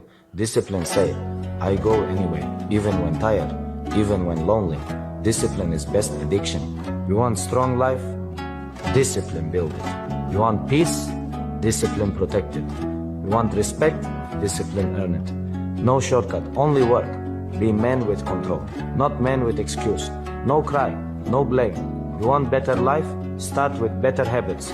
Discipline every day until discipline become you. I'm going to use that as my morning wake up now. Do you know that? That's what I was just thinking. Yeah. In my mind, I'm like, dude, where do I include this in my daily routine? Like, Right is when it you when wake I up. wake up, That should be your alarm. or is it like, do I just sit and like listen to this before I fall asleep? No. To That'll set- fuck with you. You won't be able to sleep. Why dreams sleep? of Why sleep? Run, pick up dreams log. of Khabib just standing Run over me. uphill. Like, no, you're not real, man. You sleep. It's interesting because Chael Sonnen had a video That's so recently. incredible, man. Shout out to Khabib for that. Shout out to Khabib. I mean, that's why he is who he is. Chael Sonnen had a really interesting video the other day where he was talking about how people say that Dagestan is the place where you should take your kids. You want to take them to Dagestan 2-3 years and forget it. There's like a fun line that like Cormier has said. He's taking his son to Dagestan, and that's one of the things that Bilal Muhammad said. If I could do my career over again, I would have went to Dagestan earlier, and I would have stayed there for years. And then Chael Sonnen had a very interesting point, which I think he's totally accurate. And he's like, they're not doing anything any different. He goes, but they don't have football, they don't have basketball, they don't have baseball. So the best athletes go into MMA. The best athletes go into wrestling. The best athletes go into combat sports in Dagestan. And so he's like, what you get is you have genetics, which is an ultimate requirement of the elite of the elite. At the top of the game, it's like discipline and genetics. Those are the two things that separate the men from the boys. Yeah. And that he's like, we have all those things in America. It's just when you're dealing with the elite of the elite, it's like, what pool are you drawing from? One thing that I think they do have there, though, is the fact that they're all very religious. And the fact that there's no drinking, there's no partying, there's no nothing. There's no chasing girls, there's no bullshit. Yeah. It's just prayer and training. Like that's a major advantage. But you could do that anywhere. Yeah. Like anyone could live that way. Yeah, anyone can live that way. I'd imagine that like being in Dagestan because of, just like the cultural differences. Not to say that it would be easier, but you're dealing with less. Right? Like you can do it here, but like you go outside, you're gonna find a bar, you're gonna find something. You know what I mean? Yeah, But you have to make conscious decisions not to have that in your life. Yeah, which like doing it here would probably actually make you stronger. Right, because you have to deal with more resistance. Because you have to deal with more resistance. Yeah. You know what I mean? Yeah. Like if you go out away where there's nothing, like, yeah, cool. But then come back to the real world and try to do it, and it's going to be like, oh. Right, but isn't that why from the beginning of time, fighters would take their camps away from life? Yeah. Like Marvin Hagler, he would go to the Cape. He would go to Cape Cod and train in the winter. Cassius Clay and Muhammad Ali, they would go up into the mountains. There's definitely Tyson with the Catskills. There's something different about it, right? Like there's something Big different. Bear. Everybody goes to Big Bear and trains up there. Yeah, when I fought Alex, I was in Salt Lake, or I was in what's the mountain up there? In Utah? Yeah, Wasatch? No, above Salt Lake. Everybody goes skiing up there. Damn it, what's it called, dude? Why am I? No. Park City? Park City. Oh, okay. I was out in Park City for like 2 or 3 weeks before the fight. There's a lot of distractions in Park City, son. But not where we were. No? No. Like, feel like the cabin that I rented out there was like, nice. There was nothing there. So how much time did you spend up there? Like 17 days, 18 days, something like that. So like the tail end of the camp, we were just like up there. Did you have to acclimate to the to the altitude? How much time does that usually take? Because that doesn't seem like enough. 17 days doesn't seem like enough. I don't remember exactly how much time, but for 2 weeks before that, were regularly going up to Mount Charleston and to running other mountains and stuff like outside of Vegas. Right, because there is quite a bit of elevation outside of Vegas, and I think Vegas itself is 5. I think it's 2,000 feet above sea level. Something like that. What's Vegas above sea level? 2,001 feet. Yeah, so Vegas is 2,000 feet above sea level. There's a road right up by where we train. Like it's called Mount Potosi, and that's like 6,000, something like that. Okay. So it's like, and it's very short, like very short distance drive. And you go train up there. We'd just drive there, and then we'd just run out there, train out there, come back down home. One of the things that I've heard, there's different philosophies on how to handle training in altitude, but one of the things that I've heard is what you should do is you should train at sea level and then sleep and live at a high altitude. So that way you get more output at sea level because you're getting more oxygen, so you can put in more work. And then when you're at the higher altitude, your body is adapting and developing more red blood cells and all that stuff, and more adaptation for oxygen. Makes sense. I've heard that as well. Yeah. I just haven't tried it. That makes sense to me. Yeah. Because it's just the idea. But then it's like there's a mental benefit of being able to put in the work at a higher altitude. You know, and then knowing that, like, say if you train, like, I lived for a while outside of Boulder. I lived at this place that was 8,500 feet above sea level. Oh my God. It was working out there was rough. Yeah. It was crazy that when I would go to Boulder to train, I would go to Amal Easton's jiu-jitsu gym. It felt easier because it was only 5,000 feet. Mm-hmm.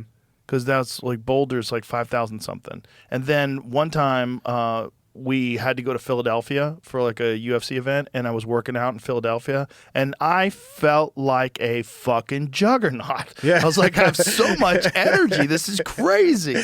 It's because I was at sea level. Yeah. And I'm not used to being at sea level. So when I was working out, I felt so good. I was like, oh my God, I have so much fucking energy. It's because I'm used to being oxygen deprived. Have you seen that thing they have at the PI, the ozone machine? No. What is it? The one that takes your blood and recycles No, it? it's like it's a altitude simulator. So I want to do it, but they're like, you got to commit to like a couple months of training to see like the real benefit of this. Oh, so you have to be there for a few months. You have to like Do you train. utilize that place? Because you are a Vegas guy. I love, like, they have, amazing physical therapists. Nutrition. Yeah, nutrition. It's very convenient, especially like living there. I just try to stay. I don't try to get too involved because every fighter can go, and it's just like you kind of run into other camps and blah blah blah. There's a lot You know of what I shit mean? talking there. Yeah, a lot of shit talk, or just yeah, Energy. energy, Yeah. and everybody. John Wood has such a great gym too. Oh yeah, Syndicate is. Syndicate's so good. I love it there. John's such a great guy. Yeah, man. Great vibe. So happy for everything right now with just like Merab and then him and I and what we're I building. love the fact that Merab, even like he's still tight with his old crew. You know what I mean? Mm-hmm. It's like, and the same thing. Even when AJ was training down there, they're still tight with Ray Longo and Matt Serra and all those guys that got him to the dance. And then you see those guys also in his corner. It's a very collaborative thing where the egos don't get in the way. No, that's Huge. Like, such a cool thing to respect. So cool. Like everybody around him, training partners too. Like he just It's all top brings down, a bunch right? of he It's just all brings top a down. bunch of Georgian guys in, and it's like if the guys at the top have a great vibe and they're all like collaborative and work together, it really you feel that vibe in the gym. yeah, it spreads. His energy is definitely like infectious. And one thing that's cool too is like the way that John's organized training in Syndicate now. When people have fights coming up and like you're doing your live cage rounds, and the whole gym's watching. You know what I mean? Like so it's everybody, like a fight. everybody's around the cage. You know what I mean? And So you get used to that. it's so cool. It's so cool. And What is it like having a Rob in training? Is there a fucking guy that has a better gas tank than that motherfucker? I haven't seen him, dude. The fight week. Actually, I had just the day of my fight. Okay, day of my fight. Woke up. Called John, like, hey man, want to get a shakeout, just like shake out some nerves, like, just hit some pads. He's like, okay, cool. I'm down in the ballroom with Merab. He's like, but you gotta wait a few minutes, like he's going some rounds. I'm like, rounds? And he's like, yeah, you got to come down here and see it. So I'm like, I go downstairs in the elevator. When you get to the room, Merab is doing live rounds on carpet, hard floor in a fucking ballroom with some guy. And they're sparring rounds, bro. The day of the fight. Of my fight. So he didn't have a fight, but this was a week after his second fight against O'Malley. So they're doing live rounds on the carpet. Shin guards, everything, but like takedowns. Jesus Christ. On hard floor and carpet. And he just doesn't stop. It's like training never ends. Well, that's how you get staph. That's probably why you got staph infections. Who knows, but you like they're just no one can stop the guy. He's just a big ball of energy. He really is. Like whether it's running up and down mountains and all this stuff, like John Wood actually has to have some type of like monitor on this guy. He's like, Merab, don't train today. Okay, coach. Next thing you know, he's on social media, like out in the mountains, or in some river. Like having him around is crazy. Yeah, DC went to visit him the day after the O'Malley fight, the first fight, and he went to his house and he was running. Yeah. The day after he won the world title. Yeah, isn't And DC goes to his house and he's like, look at Merab's home gym. He goes, you know where this motherfucker is? He's out running. He's out running. It's the discipline that that Khabib's that's talking it. about. It's discipline. He's addicted to discipline. Mm-hmm. It never ends. That's it. I think he's just one of those guys. Like, I mean, there's a lot of people that are analyzing it. They're like, it has to be genetic. Does it? Does it? Like, is his head bigger? Is his chest bigger? Like, what's bigger? It's all the same. He's a normal sized guy. Yeah. There's nothing extraordinary about his physicality other than the fact that he's very strong. Yeah. There's a lot of strong guys, but it's not. It's an accumulation of time spent on the path, and he has not deviated. Yeah, at all. And I don't think he's anywhere close to. He's not even in his prime. No. I mean, he's in his prime, clearly, but I don't think he's reached his full potential because I think he was even better in the second O'Malley fight than he was the first fight, and I think O'Malley was considerably better. Yeah. But Merab's that much better now. And, there's this thing that happens, and hopefully you'll get to experience this. When you win a title, you get better. There's DC says it's like 10%. It's like there's something that happens. Some people say 30%. But there's something that happens to you where you realize, I am the fucking best in the world. And you take that into your heart and your mind. Wow. And then you carry that. Now you have that title. You see it. It's sitting there on your table. Or you have it on your wall, wherever you put your belt. And you're like, I am the fucking man now. And now I will live this way. And then you see them going into the fight. You know who you see that with? Pantoja. Yeah. That dude does not get the love that he deserves. When that guy gets into the octagon, it's like a fucking leopard just entered the room. Yeah. It's wild, man. Yeah, it's he's wild. incredible. He's got this feeling about him that, champions have when they're just fucking feeling it. When that guy steps into the octagon, you see him across the ring from whoever the fuck he's fighting. It's like that's a cat, man. Yeah. That's it's like, you know what I mean? Honestly, yeah, like a Like a fucking jaguar or something. A jaguar, man. a mountain. Yeah. So it's something a killer, some elite killer. You can kind of sense that like a little instinct in him. You're like, oh shit, 100%, man, 100%. This guy's in it. Like he's for sure in it. He's locked in. I mean, and you see I think the perfect fight for him was seeing Kai Kara France. They fought in The Ultimate Fighter, and it was a good fight. And then you see this new fight where, as he's the champion, Kai Kara France is the contender. Yeah. He fucking ran through him, man. Like, you see, it's a different human being. Yeah. He's a champion now. And where does he trade? He's ATT.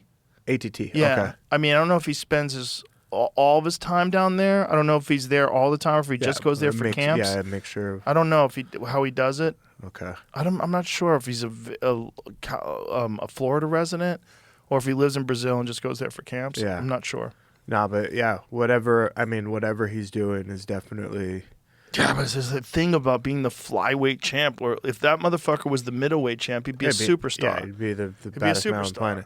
And to me, that drives me nuts because it's like I like martial arts. I like someone who represents the best of martial arts. And in my mind, that guy's as good as anybody alive. Like when he's running over every fucking contender and choking them out or knocking them out or whatever the fuck he's doing, damn. Yeah, it's tough, man. It's tough in this sport because of the weight classes. Like a lot of guys don't get. What's crazy is 35 gets so much love. Yeah. It's just 10 pounds difference. 10 pounds difference. Isn't that nuts? Yeah. That's kind of nuts. Yeah. Because when you see Pantoja next to those guys, there's not much difference in size. It's kind of the same. That's why I forgot somebody not too long ago asked me my what would my MMA Mount Rushmore be? And I remember saying Anderson Silva, GSP, Demetrius Johnson, and Amanda Nunes.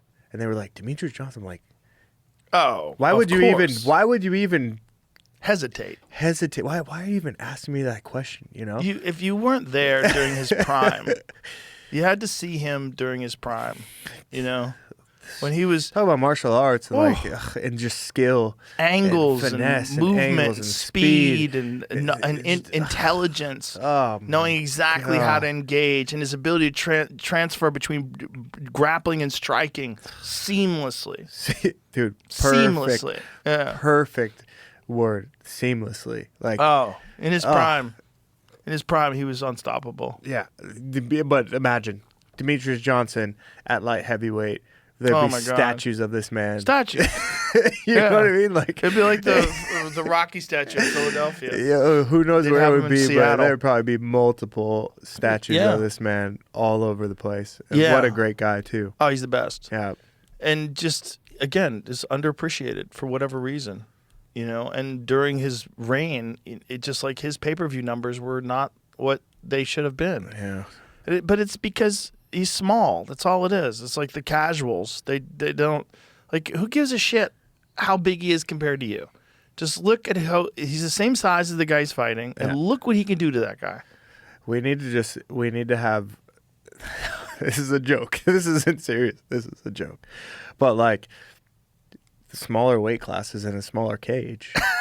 Well, it will make them look bigger on television, and people will get what they No, they don't care. People don't. It's interesting because boxing has the same thing. You know, I mean, when you get into the heavier weight, look, Usyk made somewhere in the neighborhood of $132 million for that fight. That sounds amazing, doesn't it? God. Yeah, I know. It was me and Volkanovski and Izzy were backstage at the UFC. We're at the weigh-ins, and I pulled up the numbers. I go, "Have you seen the fucking numbers?" There's a video of it on Stylebender's website or his YouTube page, and I go like, "Check this out," because I had saved on my phone in case I ran into any fighters. I'm like, "Look at this! Look how crazy this is!"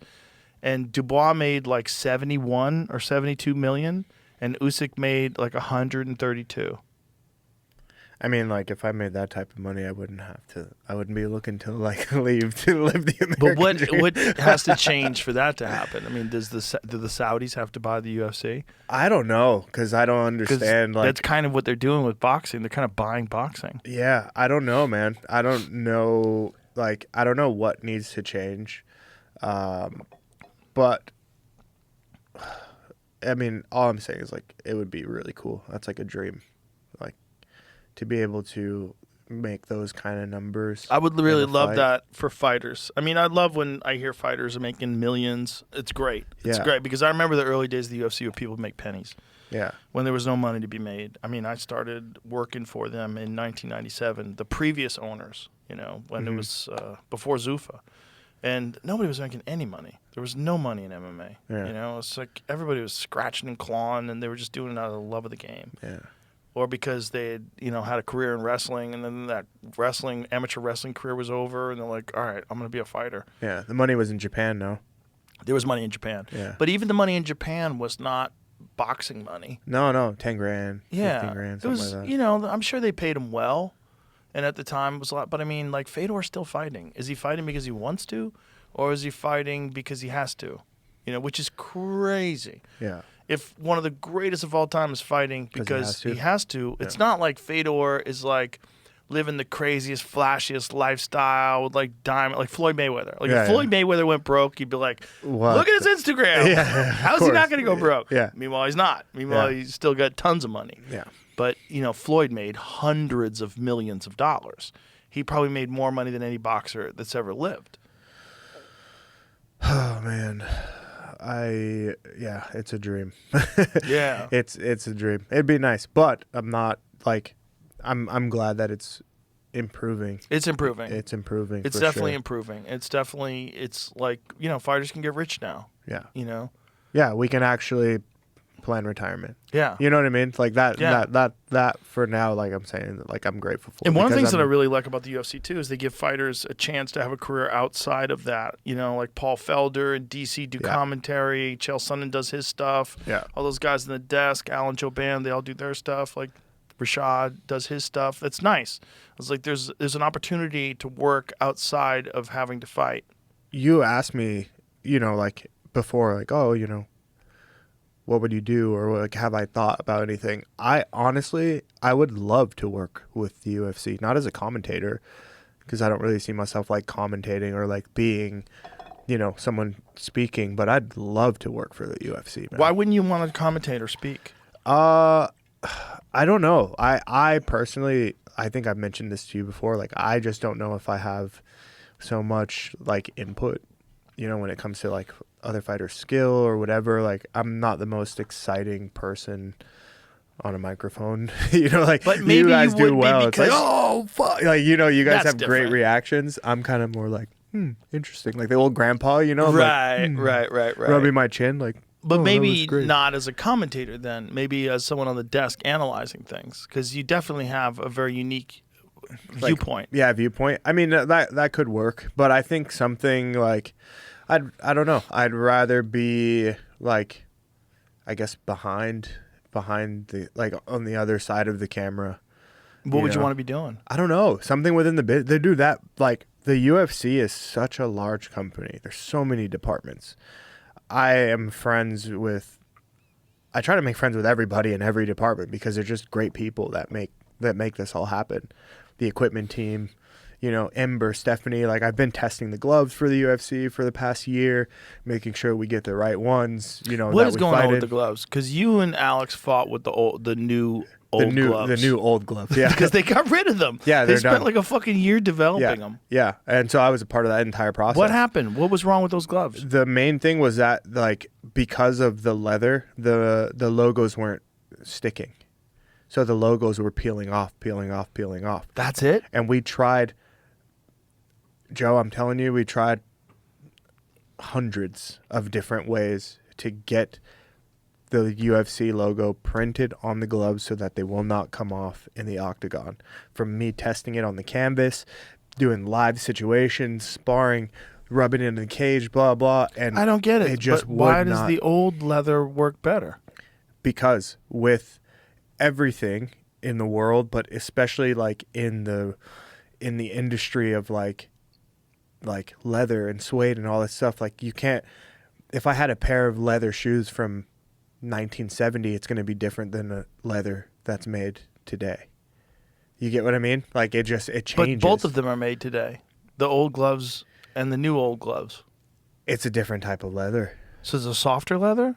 It's just not the same. Like, it's a little, it was a little softer, but it's treated differently to be able to, to before, like, while it's being processed or whatever that whole like process looks like.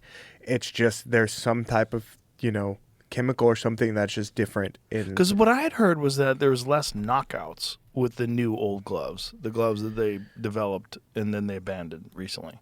There's less knockouts. Because I'm just hearing straight from what, the equipment team's being yelled at. So the equipment team and is saying that's the issue, is that this leather it doesn't has nothing to keep... do with the knockouts. It's that every time when the fighters come to return a pair of gloves or whatever, or even in the fight, it's peeling off or chipping off, and that's a hazard if it gets in your eye. Right. You know what I mean? It's right, more about right. like the safety of the fighter, not like, we need more knockouts, change the gloves. Interesting. Because You know? the knockout thing didn't make any sense. No. to me. It has nothing to do with the knockouts. It's more that the logo wasn't adhering, and it doesn't look professional to have these guys fighting a championship fight, and then here's this guy raising his hand, and you don't even know, like, there's no Right. UFC logo on the glove. Like, what? It all gets worn off. It all gets worn off. So Wow. we've tried Why so not many magic different. marker?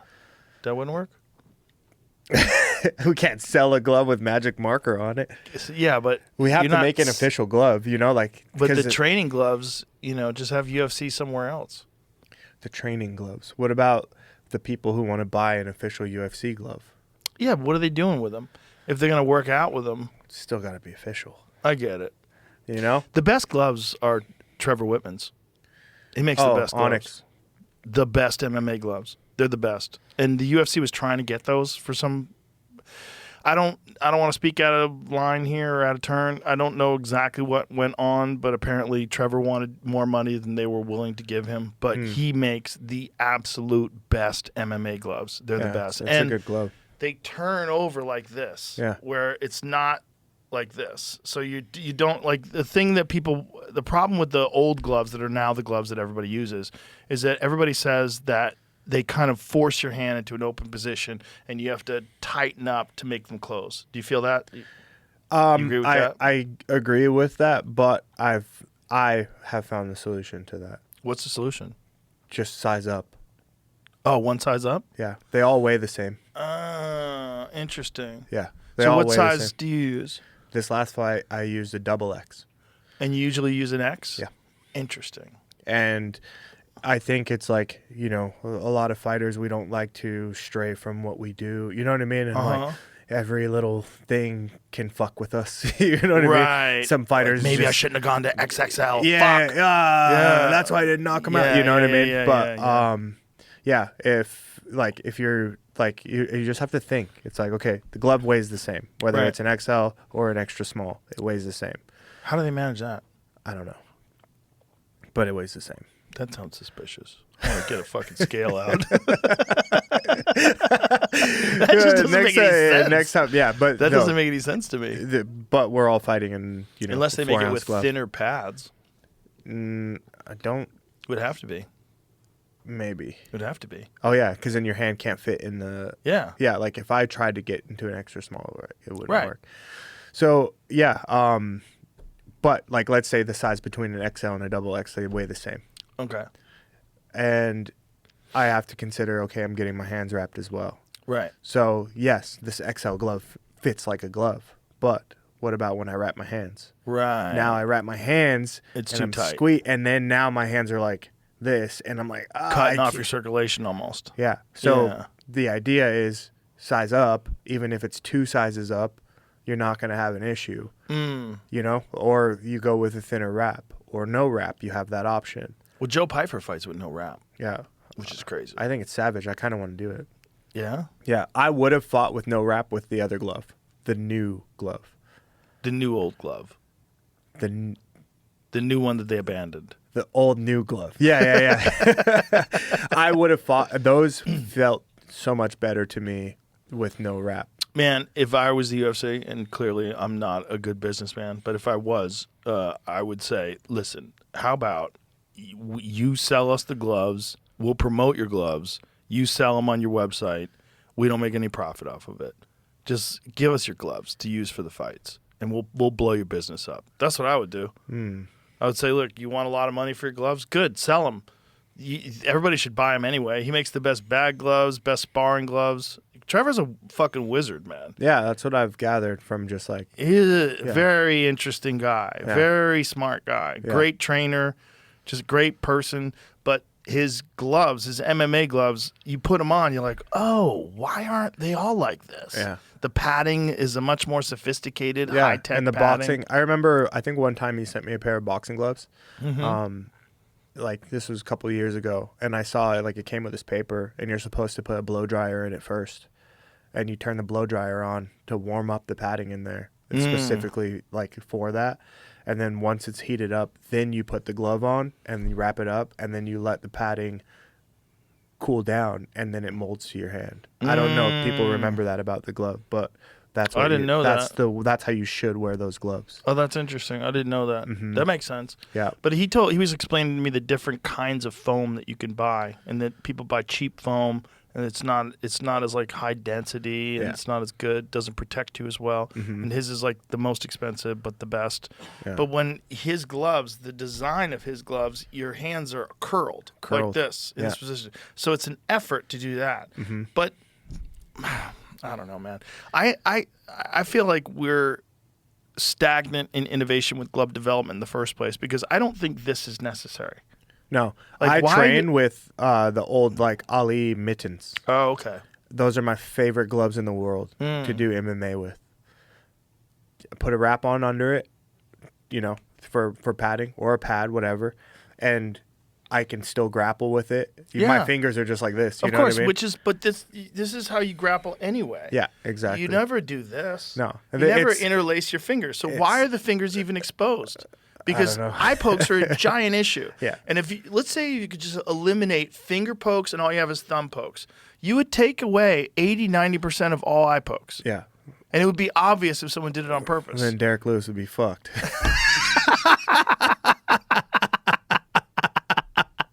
How about that interview? Like, I'll poke him in the eye, kick him in the nuts. He's so crazy. What a guy. He was telling the truth about like hitting someone in the nuts because he was tired. Yeah, he's like, I was tired. I needed 5 more minutes or some shit. He's like, I'll So I poke hit him in the eye. I nuts. cheat. He was just like, I cheat. I was like, dude, what the hell? But he's So also crazy crazy. enough to say that that he's like, oh yeah, the UFC is scripted. Oh yeah, that was ridiculous. I was like, dude, anybody. I was like, dude, I know you're joking, but like, the problem fuck, is that gets on the internet. there's and so like, many so people many that now videos. believe you. I knew it, Yeah, like there's so many people that believe you now. Like that's a funny joke, but damn it, dude. bro. There's no script. When you see he knocked out Curtis Blades, there's no script for that, bro. Yeah, you can't There's can't no script script. what That's we do. just Derek has got some phenomenal God-given power. You cannot script what we do. Yeah, no, of course you can't script it. It's super obvious to anybody that watches. That's the dumbest ever casual fan like comments. Yeah. This is scripted. It's fake. He was supposed to win. Yeah, like ugh, stop, shut up. And the UFC, Dana White made him win that fight. Oh, it's so crazy to say. But that said, like, here's the thing. You know, Aspinall is gonna fight Cyril Gane. Yeah. I might, if I was running things, I might set up the Derek Lewis fight with Aspinall. I might say, forget Cyril Gane for now. Like, Derek just has this big knockout win. Who's more popular than Derek? Who's more beloved by fans than Derek? Set it Yeah. up. I mean, that would be a great fight to set up. Absolutely. But I think that from, I guess, a business standpoint, it makes sense to use Cyril because of everything that he's doing in France. Okay. Yeah, that makes sense, right? Movie star. You know what I mean? He's Right, got right. the entire country behind him now. Mhm. So, like, yeah, with the UFC, you know, expanding internationally, it's like, you know, Aspinall is a, you know, British icon. Mm-hmm. Cyril's a French icon. The whole Aspinall John Jones thing is so crazy. The whole thing is so crazy. Yeah, absolutely. John doesn't seem to. John marches to the beat of his own drummer, son. Yeah. I mean, like he's dead set in what he wants and how he views it. Yeah. And so, like, But now he whatever. wants to fight for the title at the White House. And Dana shut it Dana's down. like, nope, I can't trust John Yeah. to not fuck something up. Yeah. Which is wild. Yeah. But also, what are you going to say when John just recently got in more trouble? I mean, it's tough. I mean, for Dana, you know, in his position, Yeah, it's too risky. it is. It's Yeah. very risky. Like, Oh, yeah. and it sucks because it's like, man, you've got so much talent and The most talent. such an incredible resume, Yeah. and now there's nothing that I can really do about it. God, so, the story is old as time, though, isn't it? yeah. The story is old as time. Well, that's one of the things I appreciate about you. Like, you're a very different kind of dude, you know, who's in the same business. Yeah. Same wild-ass, chaotic business, but you choose to put your sights on a different prize. Like, you're about growth. Yeah. You know, you're about your own mind and conquering these challenges, and this is what it's about for you. Yeah, I'm grateful and blessed to be in the position that I'm in, and like I don't want to waste anything. You know what I mean? Like I don't want Yeah. to waste it. I want to be able to look back when I'm older and know that I used my time, you know, in a good way. That I continue to grow and to learn and develop until it's over. You know, like I think John does that too, but also he just loves to party. He gets crazy. He just loves to get crazy. and I think that like we've seen that so many times. Like we've seen so many athletes and celebrities fall victim Yep. to fame and partying Oh yeah, and what that comes with.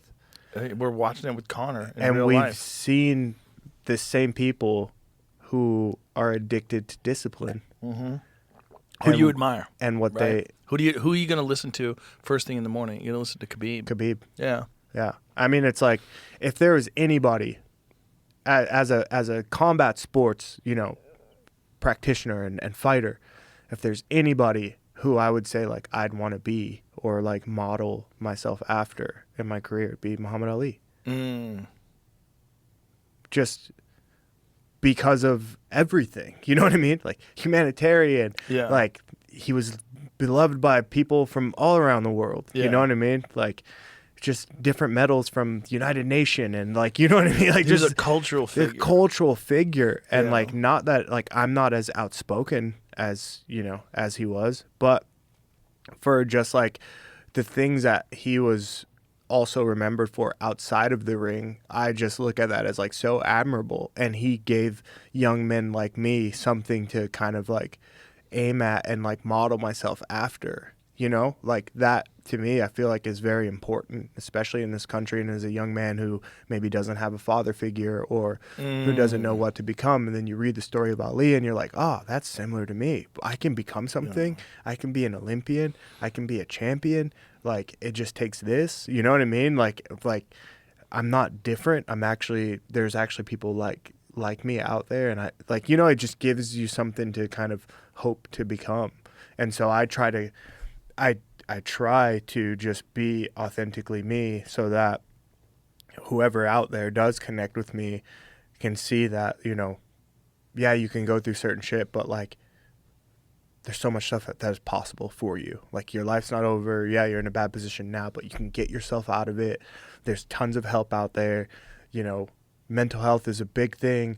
You know, it's not the end of the world, you know, and if you feel like it is, there's support, you know, and if you actually have a disorder, there's support for that too. And there's also outlets like martial arts and, you know, communities and things like that that will make you feel less alone in life. And like, Martial arts is a big one. yeah, you know, That's a big one. And- for people that feel outside, yeah, go to a martial arts studio. Go to a gym where you're going to find a whole lot of people just like you Yeah. that are already on this path. yeah.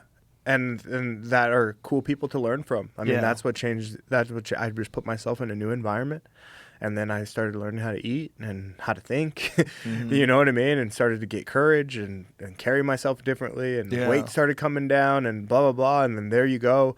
You know, my mental health stuff was a lot less. You know, it's never gone away completely. You know, but it's a lot less than it was when I was 19 years old. But I mean, does it ever go away completely No, for it anybody? does. It's life. You know what I Right. mean? Like, it's life, but a lot of people, we don't have the tools, you know, or we don't have the people to listen to or Right. whatever to be able to be like, okay, it's not just me, it's everyone. So what can I do to deal with this? You know what I mean? Yeah. Like, I think that, yeah, that's kind of my thing. So I think about when I get on a microphone or when I go fight or whatever, like, there's a sense of responsibility. It's not just about me in this world, you know? Like, and it's, to be honest, it's a struggle. It's hard to think that way.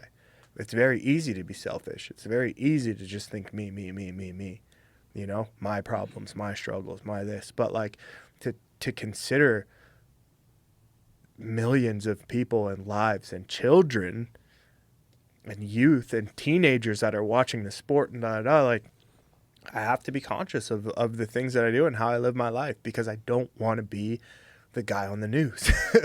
You know what I mean? Like, I just don't want to be that guy. Yeah. I'm terrible. I'm terrified of prison. You know what I mean? I'm fucking, you know, I'm trying to Yeah. make friends with police officers. You know what I mean? Like, Yeah. I'm just like, okay, like, I'm trying to do the right thing, not only for myself, but for my family, for my father, you know? So Yeah. like, there's just a lot of responsibility that comes with this game and how we live our lives, man. Well, that's very admirable, and I'm glad there's people like you out there that do present a very positive role model, because I know for a lot of young people, they turn towards really successful people in sports and particularly fighters, especially if you are a martial artist yourself and you look at someone who carries themselves a certain way and you admire it and you want to be like that person. Like, I aspire to be my own version of what that means to me, what this person means to me, what they represent to me, which is like a championship mindset. Like, someone who's like, there's a lot of people with championship mindset that never become a champion, but they 100% inspire people to live better lives. Yeah, and that's the journey. That's the path that I'm on for the rest of my life. Beautiful. Yeah. This is the best way to end the podcast. Yeah, absolutely. Listen, brother, I appreciate you very much, and I wish you all the best of luck. And I'm real excited to see this fight with Yuri Prochazka. Thanks, It should man. be a banger. Thanks for having me. My pleasure. Always. Congratulations on everything. Thanks, and man. I look forward to congratulating you again. Hell yeah. All right. All right. Bye, everybody. Later.